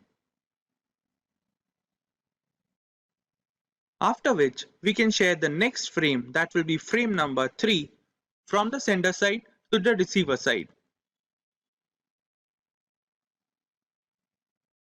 After sending frame 3, the sliding window from sequence number 0, 1 to 2 will shift over to 1, 2 and 3. And similarly, for frame number 1, we will receive the acknowledgement signal from the receiver side to the sender side. And then we can share the next frame, that is frame number 4, from the sender side to the receiver side. And the sliding window will shift over from sequence number 1, 2 and 3 to over 2, 3 and 4. As for the next frame, that is frame number 2, when we receive the acknowledgement from the receiver side, there is a catch. For any network issues, the acknowledgement is not received by the sender side. So in this case, as discussed earlier in one of the important points, the sender side will not transmit frame number 5. Instead, it will retransmit frame number 2, 3 and 4, where the second frame is the one which did not receive the acknowledgement, and all the frames sent after second frame is to be retransmitted along with it, that is 3 and 4. To much better understand the solution for the example we'll be solving later in the video, it is suggested that you watch the steps involved in the working of the Back N ARQ protocol again. Now moving forward, let's take a look at some of the advantages and disadvantages of using the protocol in a network channel. For advantages we have, it increases the efficiency of transmission of frames. It also allows multiple frames to be sent at once. And the time delay is low for sharing the packets. As for disadvantages we have, the retransmission of frames in case of an error in the network channel is a very difficult work. And it also requires the storing of frames on the receiver side that it receives from the sender side. Now that we have learned everything about the Back N ARQ protocol, let's take a look at the much awaited working example for the same. Let's take a look at the problem statement. In a given network, the number of frames provided is 10, with the window size assigned as 3, and for every fourth packet is lost. Find the total number of messages or frames sent from the sender side to the receiver side. From this question, we can get three main parts, that are the number of frames that are given is 10. As for the window size is 3, and every fourth packet is lost. Let's take a look at the options. Option A 27, option B 25, option C 22, and option D 29. I'll give you guys a moment to take a look at the question again.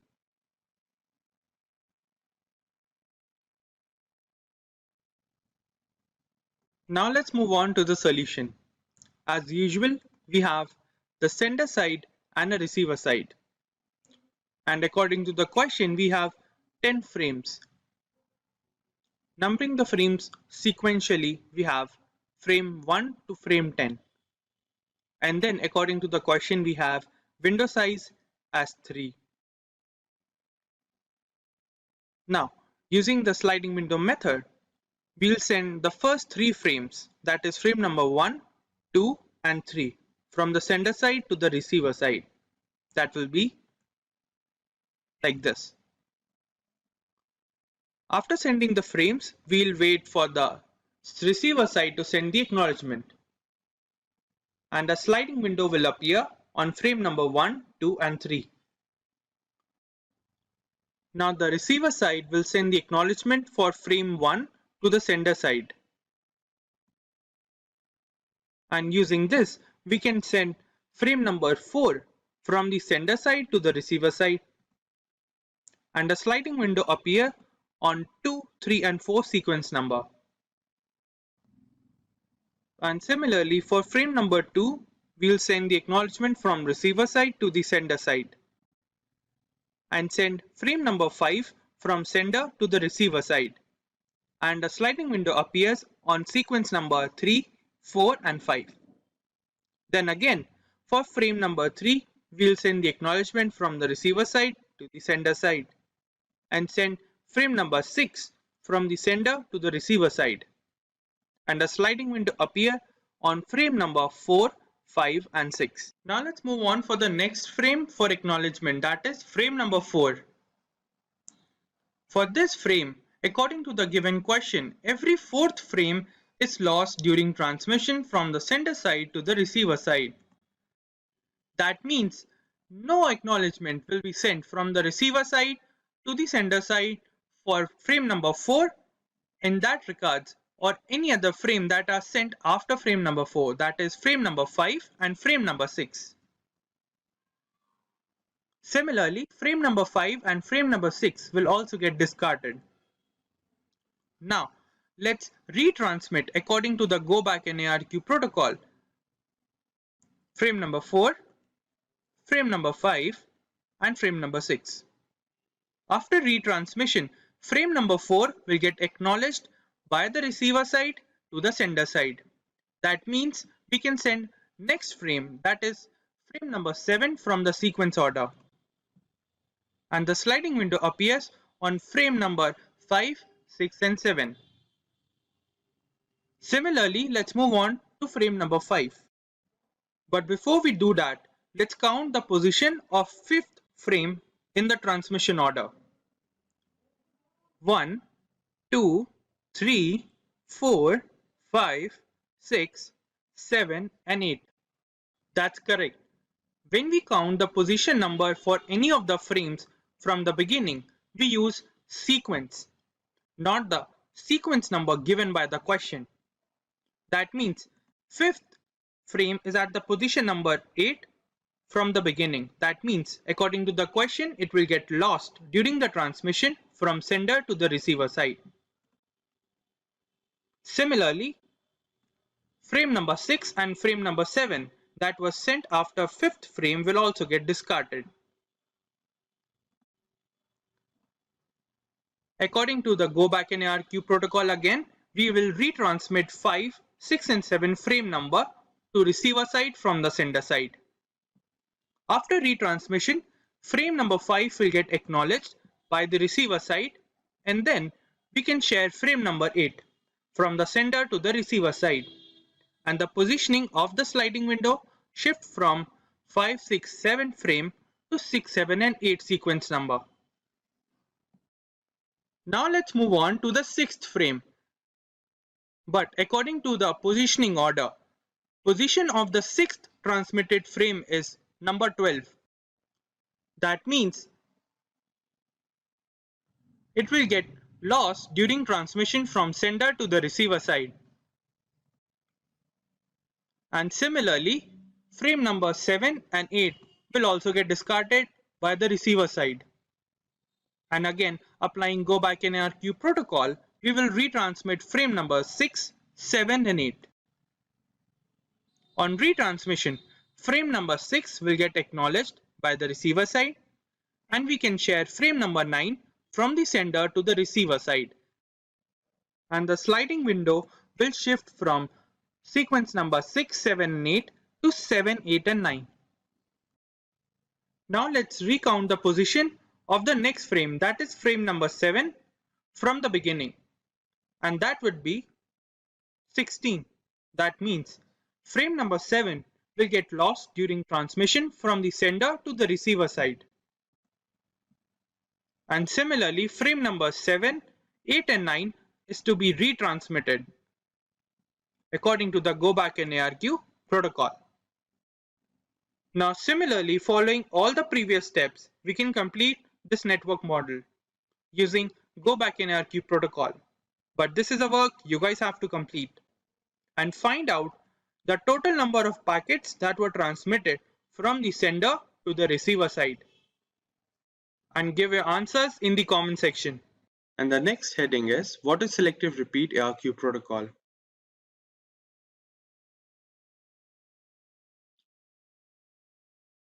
For the first point in selective repeat ARQ protocol we have is the working principle. The working principle of the SRP protocol is based on sliding window protocol, and it uses a buffer system for storing either at the sender side or the receiver side during the data transmission. Let's move on to the next point for selective repeat ARQ. The term ARQ in the protocol defines the automatic repeat request process that is designed to perform the task of sending the next frame for each of the acknowledged frame. Now, let's move on to the next heading. Next heading is important points about the protocol. for the first point we have is the value of n that represents the window size is same for both sides. That is, the value of sender size is equal to the window size of the receiver side. Let's take a look at the next point. In case of selected repeat ARQ protocol, as the name suggests, in case the frame is not received by the receiver side or the acknowledge is not received by the sender side, as shown in the diagram. In this case, the mentioned frame is to be retransmitted without affecting any other frame. Let's move on to the next point for this heading.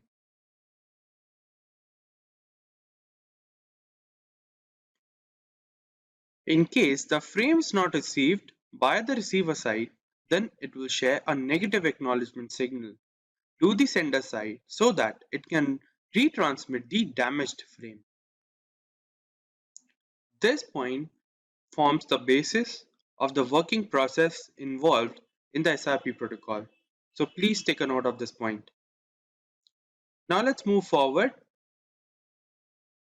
with the working of the protocol. We'll divide the working process of the SRP protocol in multiple steps for better understanding. Let's move on for the first step. To begin with, we have a sender side and the receiver side as usual. Then we have a sequence of numbers and a window size. Now, for the second step, let's send the first data frame, that is frame 0. Next is frame 1, frame 2, and frame 3. These 4 frames are sent for the beginning because our window size is 4. And a sliding window appears from sequence number 0 to sequence number 3. After the receiver side have received the sender side's frames, it will acknowledge the first frame, that is frame 0, and send the acknowledgement signal to the sender side. After the sender side receives the first acknowledgement signal, it will again share the next frame in the sequence, that is frame number 4. And the sliding window will shift from frame 0 to 3 to 1 to 4. Now similarly, let's acknowledge frame number 1 from the receiver side to the sender side. And the sender side will share the next frame in the sequence, that is frame number 5 to the receiver side. And the sliding window will shift from frame 1 to 4 to sequence number 2 to 5. Now, let's acknowledge frame number 2. Okay, now let's assume that frame number 2 is lost or corrupted during the transmission. In this case, if we apply Back N ARQ Protocol, all the frames sent after frame number 2 are to be retransmitted. That will be frame number 2, 3, 4, and 5. But in case of SRP protocol, that is Selective Repeat ARQ Protocol, only the frame that is lost during transmission is to be retransmitted. That means the acknowledgement signal for frame number 3 will be sent from the receiver side to the sender side. And the sender side will then retransmit frame number 2 to the receiver side. This process of retransmitting only the lost frame is known as the Selective Repeat ARQ Protocol. And similarly, we will acknowledge the next frame, that is frame number 4. And send the next frame, that will be frame number 6.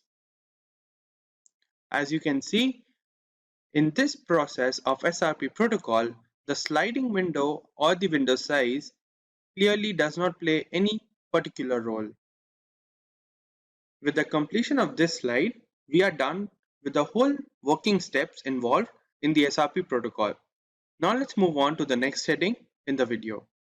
Choose from over 300 in-demand skills and get access to 1,000 plus hours of video content for free. Visit Skill Up by Simplilearn. Click on the link in the description to know more. The next heading in this session is difference between selective repeat ARQ protocol and go back N ARQ protocol. Let's take a look.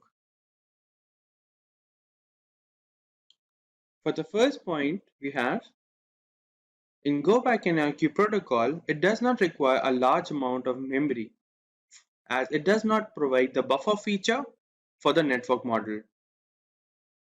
Whereas in case of selective repeat ARQ protocol, it requires a buffer system, so the memory needed is more on both the sides, that is the sender side and the receiver side. Now let's move on to the next point. All the frames after the lost frame in go back N ARQ protocol are to be retransmitted, as we already discussed in the earlier slide. Whereas in case of selective repeat ARQ protocol, only the damaged or the lost frame is to be retransmitted. Let's take a look at some other points too. In go back N ARQ protocol, too many retransmission frames are required, so the efficiency of the overall model is very low. And in case of SRP protocol, the retransmission frames is less, so the efficiency of the overall model is increased. Let's take a look at the last point for the difference. The bandwidth required for go back N ARQ protocol is too high due to the more retransmission frames. As for SRP protocol, moderate bandwidth requirement is needed. With the completion of difference between SRP protocol and go back N ARQ protocol, the user datagram protocol, commonly known as UDP protocol, is designed to be unreliable and connectionless in nature, which applies process-to-process communication model for data exchange between devices and is active in the transport layer of the OSI model, and is used to transfer data and information related to internet services over the network channel, where process-to-process communication refers to the use of port numbers in the header format during the transmission of data over the network channel. As for connectionless, it means that the UDP format does not provide a established path for the data to transfer. Instead, it uses multiple different paths, which we will look into further in the video. Let's move on to the next heading. Features of using user datagram protocol. The user datagram protocol provides the network with various efficient and easy to understand network protocol features to apply over the data that is to be transmitted, where the first feature of UDP is related to the working area. That is, the UDP model is a transport layer protocol of the OSI model and is used to deliver best effort delivery options for the data transmission, where the best delivery option refers that the protocol does not provide the sender will receive any acknowledgement from the receiver side for the data transmitted, or it does not provide any guarantee of data transmitted to the receiver side. Now let's move on to the second feature of user datagram protocol. The second feature represents the mode of delivery or connection that the UDP establishes for data transmission. The UDP protocol, as we know already, establishes a connectionless path. That means there is no actual virtual path for the data to be transmitted, so that each data from the UDP format uses a random path available in the network channel and reaches its destination. Now let's move on to the next heading, that is UDP header format. The UDP header format comprises of two parts. First, the UDP header part, which is 8 bytes in size, and second, the data to be transmitted. Furthermore, the header part is divided into 4 different parts: source port, destination port, total length, and checksum, where each of the parts are divided into 16 bits. Let's take a look at the different parts of the header format in a little detail. The first one is source port number. It is a 16-bit value that is used to identify the port that is transmitting the data. Next is destination port number. That is used to identify the port number that will be receiving the data on the receiver end. Next we have total length. As the name suggests, this value is used to specify the total length of the UDP packet including the UDP header part. And the last is checksum. This is a 16-bit value field and is used as an optional attribute. It is left empty if there is no need, or it is used in case where accuracy of the data is to be measured. Now let's move on to the working of the UDP protocol. To begin with, we have data from the sender side, which is enclosed with the UDP header for communication and data in the UDP header part. The next step is to hand over this data over to the IP section for encapsulation with the IP header and data with the UDP header and data part. As for the last step, this part is handed over to the frame section where it is transformed with the frame header and data format. Moving on, now let's transmit the data over the network channel for the receiver end to receive it. Over to the receiver side, first step is decoding of frame header part and data part into the IP section, which contains IP header and data section. Again, this IP packet is divided into UDP header part and data part, from where the message is retrieved from the data section of the UDP header format and is then received by the receiver end. Now let's move on to the applications of UDP protocol. Let's take a look at some of the features of the UDP protocol that provides applications to various network models. For the first one we have, it provides flow control and error control mechanism to the network model such as TFTP. Next, it provides faster transmission of data as there is no pre-established virtual path needed. So it is used for real-time services, live communication, and gaming services. Now let's move on to the last setting for this session, that is UDP versus TCP protocol. We will differentiate between UDP and TCP based on some attributes that are mostly used in a network model. And the first attribute is reliability.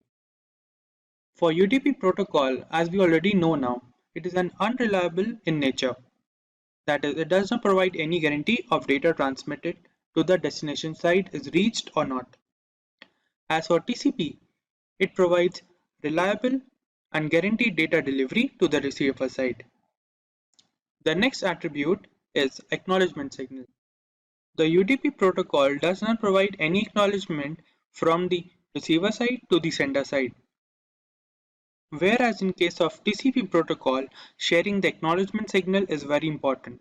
If the acknowledgement signal is not shared by the receiver side to the sender side, the data exchange will halt. Let's move on to the next attribute, that is connection mode. As we already know now, UDP is a connectionless mode of service.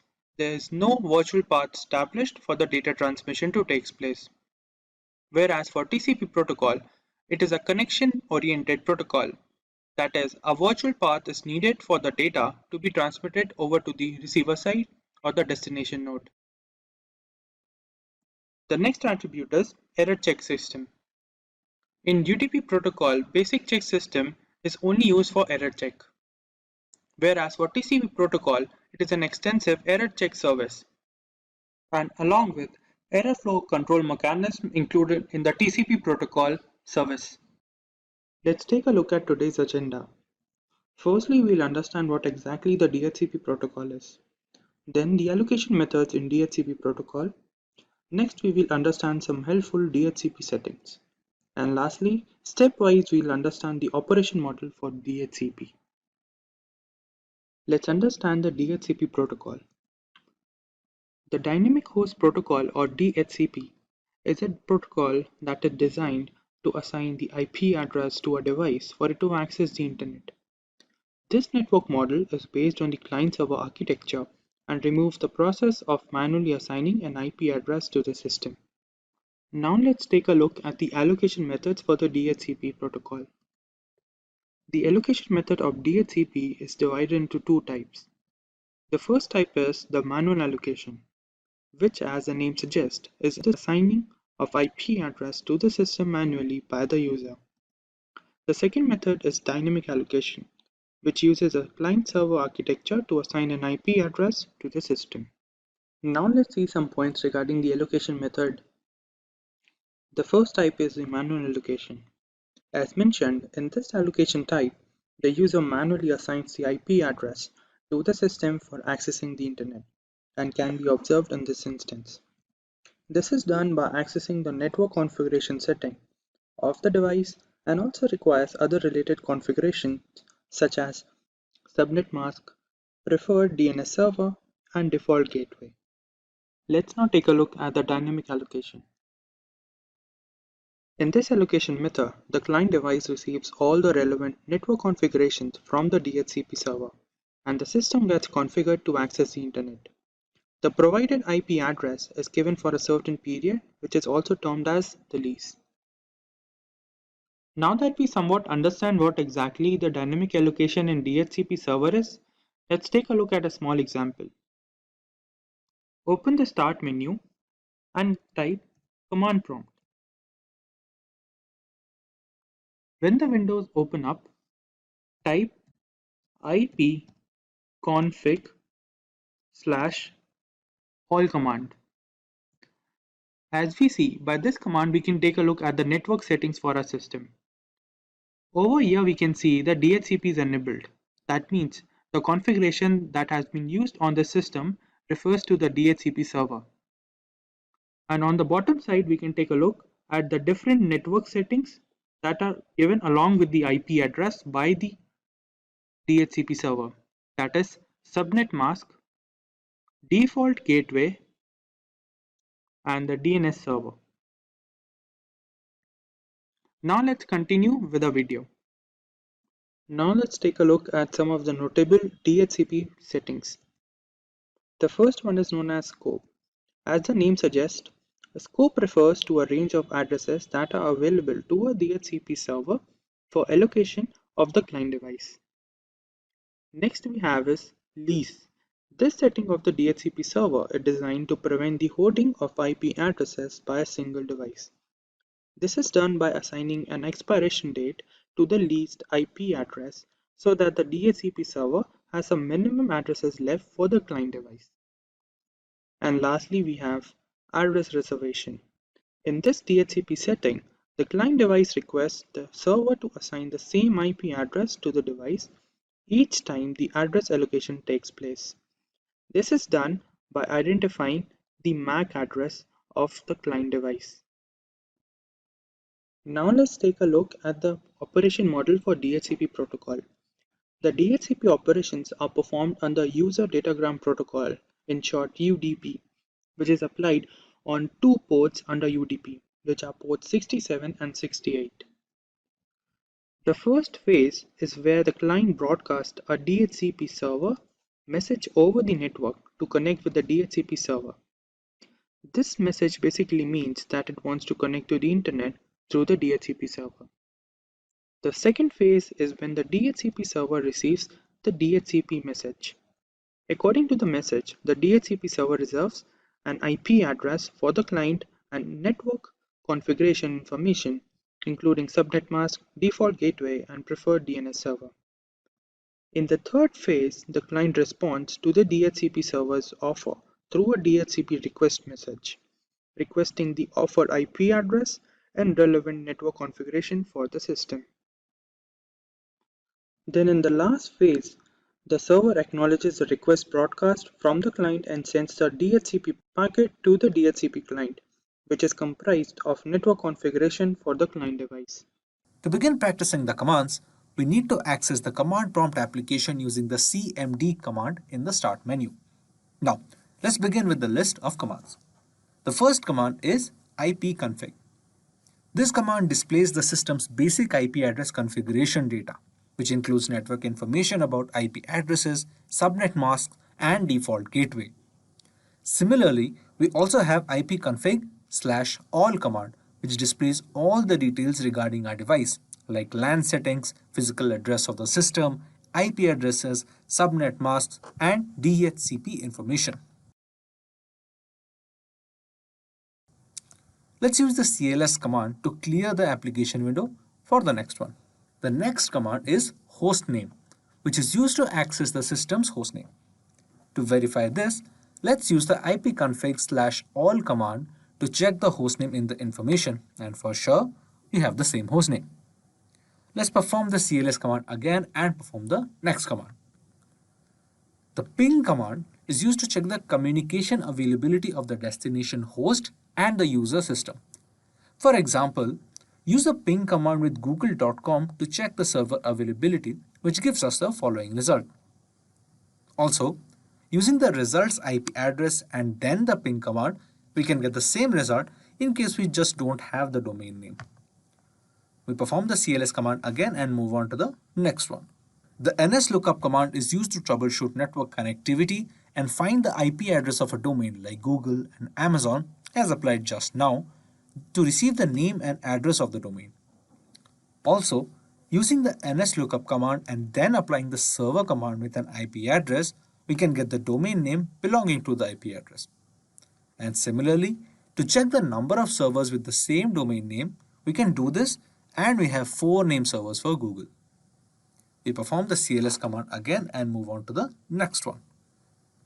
The tracert command is used to troubleshoot the routing issues of the network by displaying the routing table through which the data is transmitted to a maximum of 30 hops in the network, as you can see. Similarly, you can also try amazon.com and share your views in the comment section below. Now, let's clear the application window and perform the next command, which is the ARP command. This command is applied to display the communication exchange between the IP address and the system's MAC or physical address. Let's move on to the next command, which is the path ping command. This combines the tracert and ping commands and displays detailed information as an output for a maximum of 30 hops in the network. This command takes some time to compile the full hop details so that you can share findings in the comment section. Next, we have the netstat command. It's used to display the network connection summary of the system as shown in the demo. Similarly, if we use the netstat-n command, it will give us much more details about the connection and UDP details. Next, we have the netshare command, which displays the details of where the data resources for our system are shared, and we can check them under the share name, resources, and remark column. Then we have the route command that allows us to access the routing tables and also allows us to make changes to them. Let's try the route print command, and we have the interface list, IPv4 routing table details with all the active routes and the IPv6 routing table. Moving on, let's clear the window and look at the netsh command. The netsh is a popular command which allows us to view and configure the network adapters in the system. Under the netsh command, we have multiple functions for configuring settings. Let's try the show command, and we have the following result. Moving on, we have the task list command that lists all the currently working applications on the system with task or program ID and the memory it uses. Let's perform an example. Access Google Chrome and then perform the task list command. And as expected, we have the Chrome details in the list. And if we close the Chrome window and again use the task list command, we don't have the application active. Similarly, we also have the task kill command, which will terminate the task corresponding to the given program ID in the command window. For example, let's access Chrome and perform the task list command to check the program ID. And then we'll use it with the task kill command, and we can see that the application is terminated. To check our result, we can access the task list command again. Next on the list, we have the system info command. It's used to view all the information about the system, from the Windows version to the BIOS and booting configuration. We can access all these details using the system info command. And the last network command for this session is the WMIC command. For getting detailed information on the ports and functions of the system like CPU details, and then similarly, we can check the BIOS settings.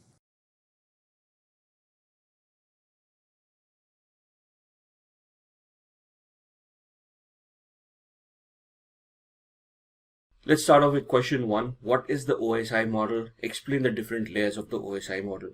OSI largely is a theoretical model utilized to understand networking and how data packets are created and how they are being processed by a computer.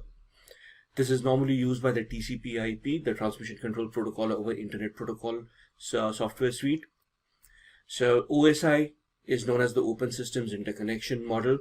It is a reference model that describes how applications are going to interact via the computer network.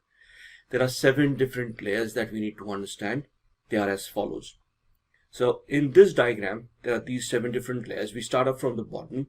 First is the physical layer, the data link layer, network layer, transport layer, session layer, presentation, and application. When such a question is asked in an interview, it is not only that we identify these 7 layers, explaining what the OSI model is in the first place, we then try to identify these 7 layers and we give a brief description about each and every layer. If there are any additional questions, they will come after this basic question. So let's start off with the physical layer. This is the lowest layer of the OSI model. Now this is where any and every physicality of your computer comes into the picture. So it could be a network interface card, it could be an RJ45 or a Cat5 cable, anything that allows data to be transmitted physically from your machine to another machine. Next comes the data link layer. So on the data link layer, as far as networking is concerned, we just need to understand that data packet is encoded, decoded into bits at this layer. This is also the layer that deals with MAC addressing. So the physical address of every network interface card, which is the MAC address, which is utilized to route data packets over the network. This is where the MAC address resides on the data link layer. The next layer is the network layer. Here datagrams are transferred from one to another. The function of this layer are routing and logical addressing. The moment we talk about routing and logical addressing, IP addresses come into the picture. IP version 4, IP version 6. So network layer will deal with IP addressing and the routing of those packets. Then comes the transport layer. This is the layer responsible for end-to-end connections. That automatically signifies that this is where TCP and UDP will be working. TCP stands for Transmission Control Protocol, UDP for User Datagram Protocol. TCP is a connection-oriented protocol, whereas UDP is a connection-less protocol. These two protocols are utilized to establish connectivity between two machines. TCP is a more reliable method of connectivity because there are a lot of packets that are sent across to verify that the data has been sent, data has been received, and so on and so forth. Whereas UDP is a connection-less protocol where data is just dumped without verifying whether the receiver actually receives that data or not. So in a nutshell, on the transport layer, TCP and UDP make their appearance, and this is where that functionality lies. Then comes the session layer. This controls signals between the computer. It establishes, maintains, and terminates connections between processes. So in the transport layer, we talked about TCP and UDP. UDP being a connection-less protocol where data is just transmitted without verifying whether the receiver received that data or not. Whereas TCP, we studied, is more of a reliable protocol. Thus, there are different packets, signals that will be sent across to verify that data has been transmitted, it has been received properly, and then the next segment of that data is being sent. So those control signals are established using the session layer. So the three-way handshake of TCP, the acknowledgement packets, and those kind of packets will be taken care of on the session layer of the OSI model. Then comes the presentation layer. The presentation layer is responsible to translate data into the application layer format. So the formatting, right? MIME or encoding that is being utilized, the UTF-8 character set that we utilize for presentation, encryption mechanisms, all of these work on the presentation layer. And finally comes the application layer, where the application itself uses a particular protocol so that the other machine on the receiving end, the application on that machine will be able to understand what the communication was about, right? So in a nutshell, if I start from up top, the application layer will deal with any of the data that the application is generating, so maybe a user input, you're logging in, you're typing the username, password, all that data will be constructed, let's say, into an HTTP or an HTTPS format. That's where your application layer comes into the picture. Then the formatting of which into UTF-8 and the encryption of which would be done at the presentation layer. Then this transport layer and the session layer would kick in to establish a TCP session, do the three-way handshake, establish that connectivity.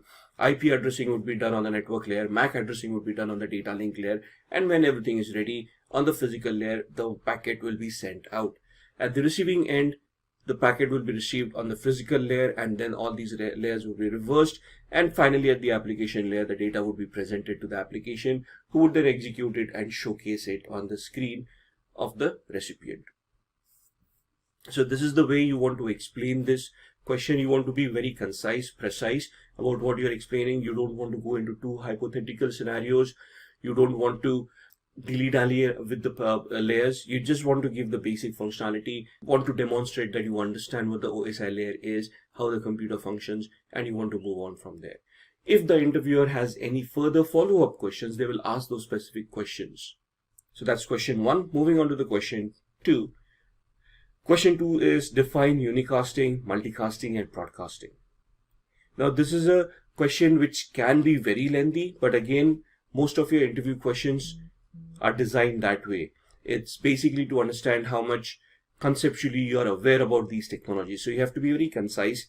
Don't go rattling about technology too much, but in a concise manner, just try to explain what these things is. So when data is being transmitted over a network, it can be transmitted either in one of these particular manners. It can either be a unicast, multicast, or a broadcast.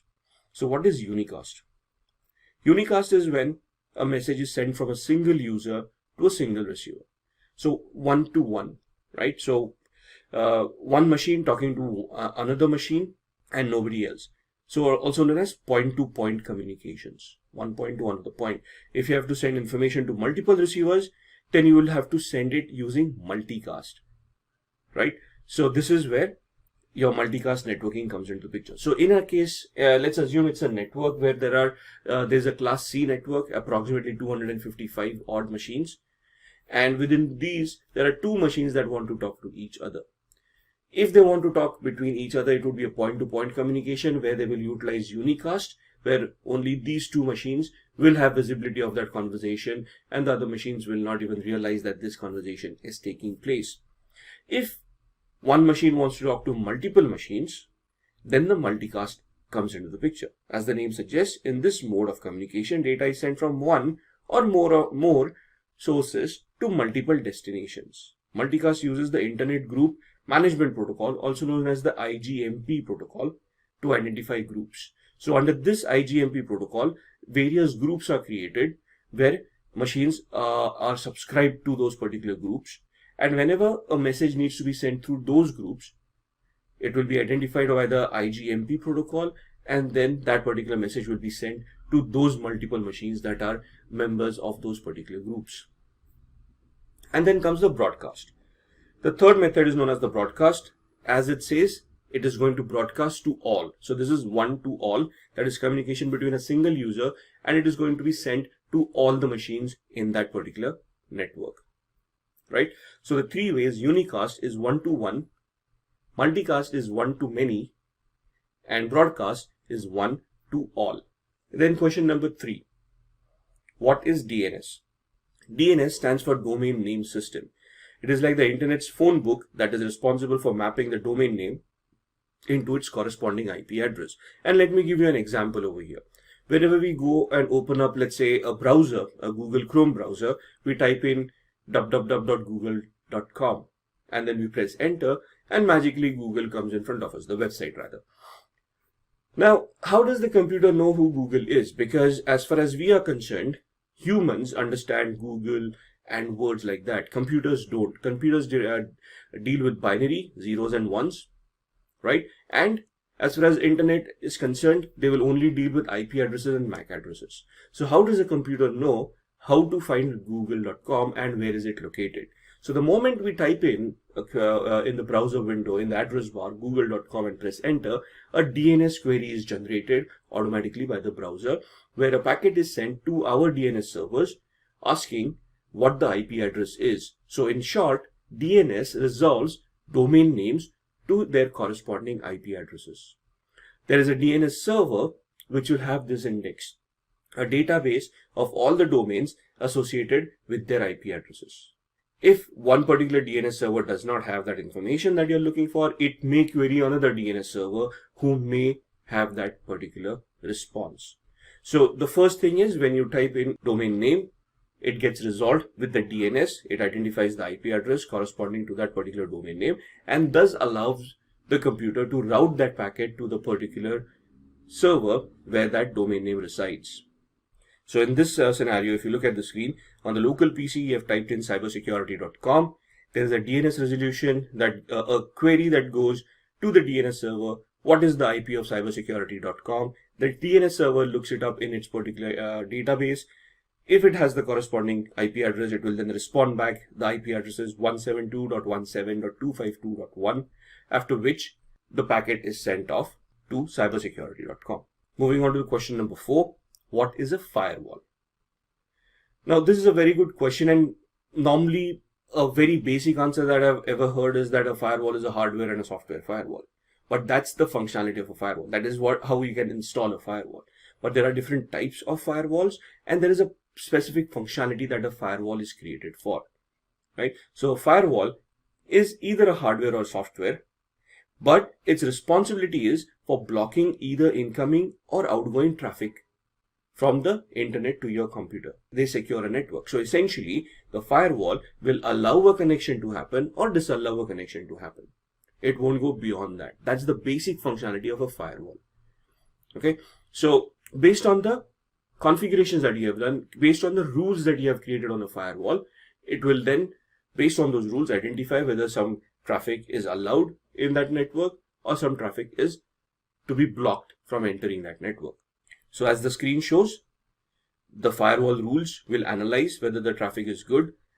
If yes, it will allow. If the traffic is bad, it will block the traffic and not allow that connection from happening in the first place. Now, there are a few common types of firewalls that also need to be included in the answer to this question. And the first one is a packet filtering firewall. These are the most common types that you will come across, which analyze packets and lets them pass through only if they match an established security rule set. Now here people do get confused when we say that we analyze packets. People think that these firewalls will analyze the contents of that packet, which is not correct. When a definition for a packet filtering firewall says that these firewalls analyze packets, it means that they are only analyzing the source and destination IP addresses, port numbers, and the protocols that are mentioned in those packets. These firewalls do not have the capability of deep packet inspection, or DPI as it is known. If that capability comes into the picture, you're basically looking at an intrusion detection system or an intrusion prevention system in today's world called as a next-gen firewall. Okay, so a packet filtering firewall essentially will only analyze data packets for its source and destination IP addresses, port numbers, and the protocol that is being utilized. It will then map that information to the rules that are there on the firewall. And based on those rules, it will either allow that connection to happen or disallow that connection from happening. The second type is a proxy firewall. These firewalls filter network traffic at the application level. So when you say application level, they work at the layer 7 of the OSI model. Packet filtering firewalls, since we have mentioned that they work on IP addressing and port numbers, will work on the network layer of the OSI model. Also on the transport layer, because they also look at protocols. Proxy firewalls will work at layer 7, which is the application layer of the OSI model, and will deal with application level protocols such as HTTP, HTTPS, FTP, SMTP, and so on and so forth. And the third one is a stateful multi-layer inspection firewall. These filter packets at the network, transport, and application layers. So they basically do the job of the first and the second type of firewalls. The packets are compared to known trusted packets. But now the first question is, if there is a stateful multi-layer inspection firewall, why do we have type 1 and type 2 firewalls like packet filtering and proxy firewalls? That is because that is how the firewalls have evolved. We started off with the packet filtering, then we added functionality to it, and so on and so forth. So if a question comes, what is a firewall? You start off with the option saying it is a hardware or software, this is the responsibility, the functionality of a firewall is to allow good traffic and disallow bad traffic based on the rules that have been configured on the firewall. And then you've got basically 3 types of firewalls: packet filtering, proxy, and stateful multilayer, and just include a brief description of each of these firewalls. If getting your learning started is half the battle, what if you could do that for free? Visit SkillUp by Simplilearn. Click on the link in the description to know more. Then moving on to question number 5, what is a VPN? VPN is also called a virtual private network. It is a connection between a VPN server and a VPN client. So it basically creates an encrypted tunnel between the client and the VPN server, which is then utilized to secure the connections that you're making with the internet. So as you can see in the diagram, the user has a VPN client installed on their machine. The VPN client then creates an encrypted tunnel to the VPN server, and through this tunnel, encrypted data is transmitted, which can then be processed by the VPN server, sent to the internet. Information can be received back by the VPN server. The VPN server will encrypt that data back and send it back to the user. So if there is a man-in-the-middle attack that is happening, or a hacker trying to eavesdrop on the communication mechanism, they will not be able to do so because of the encrypted tunnel. It is very difficult to decrypt this or hack through this encrypted tunnel. It is possible, but it is very difficult to achieve that. Moving on to question number 6, what are the advantages of distributed processing?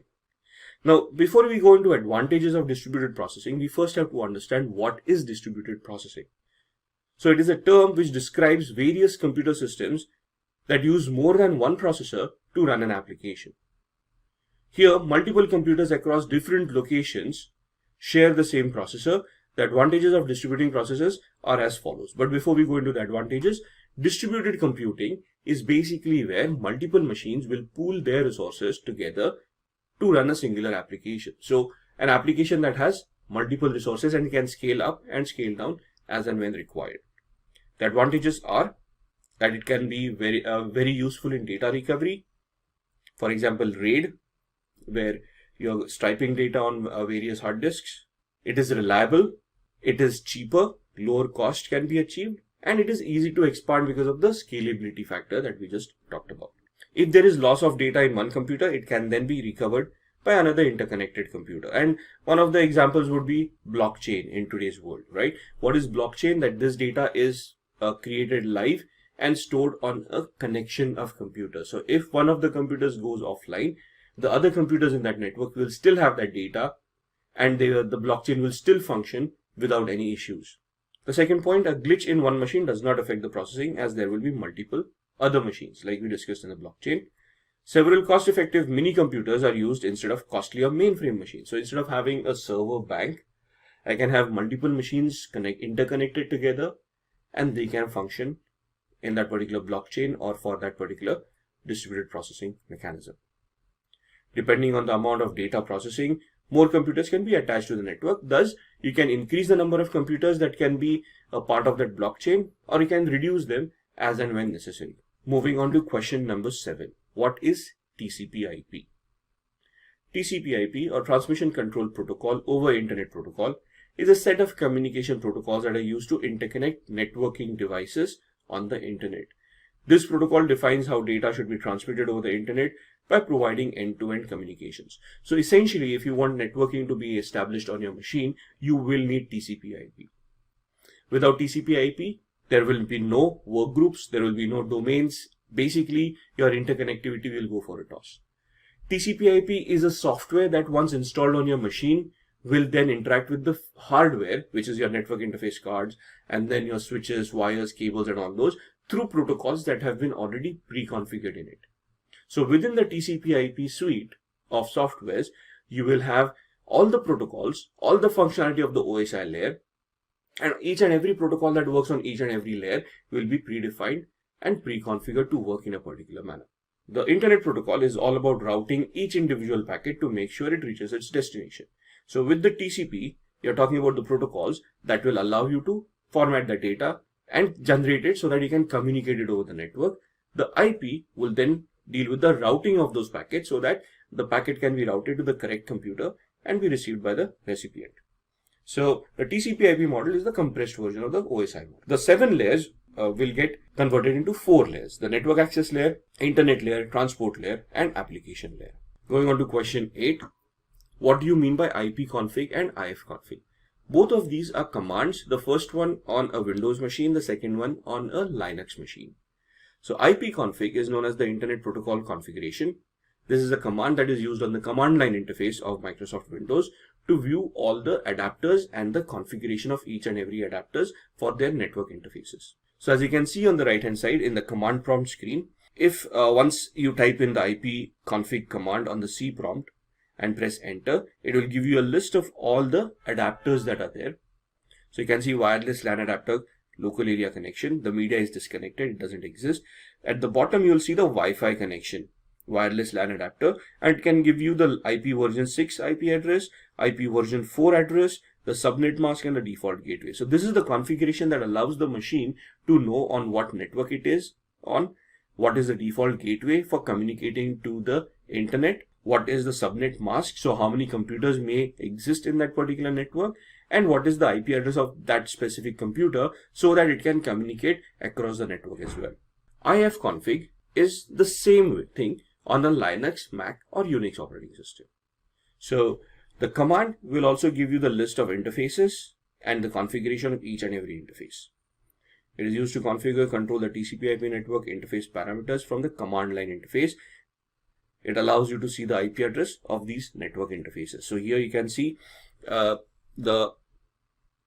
WLP19S, the IP address being 192.168.43.215, subnet mask being 255.255.255.0, with the broadcast being 192.168.43.255. Question 9. What is the difference between a domain and a workgroup?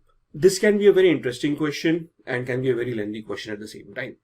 A workgroup is nothing but a decentralized network where you have interconnected multiple machines together and each machine acts in its own individual capacity.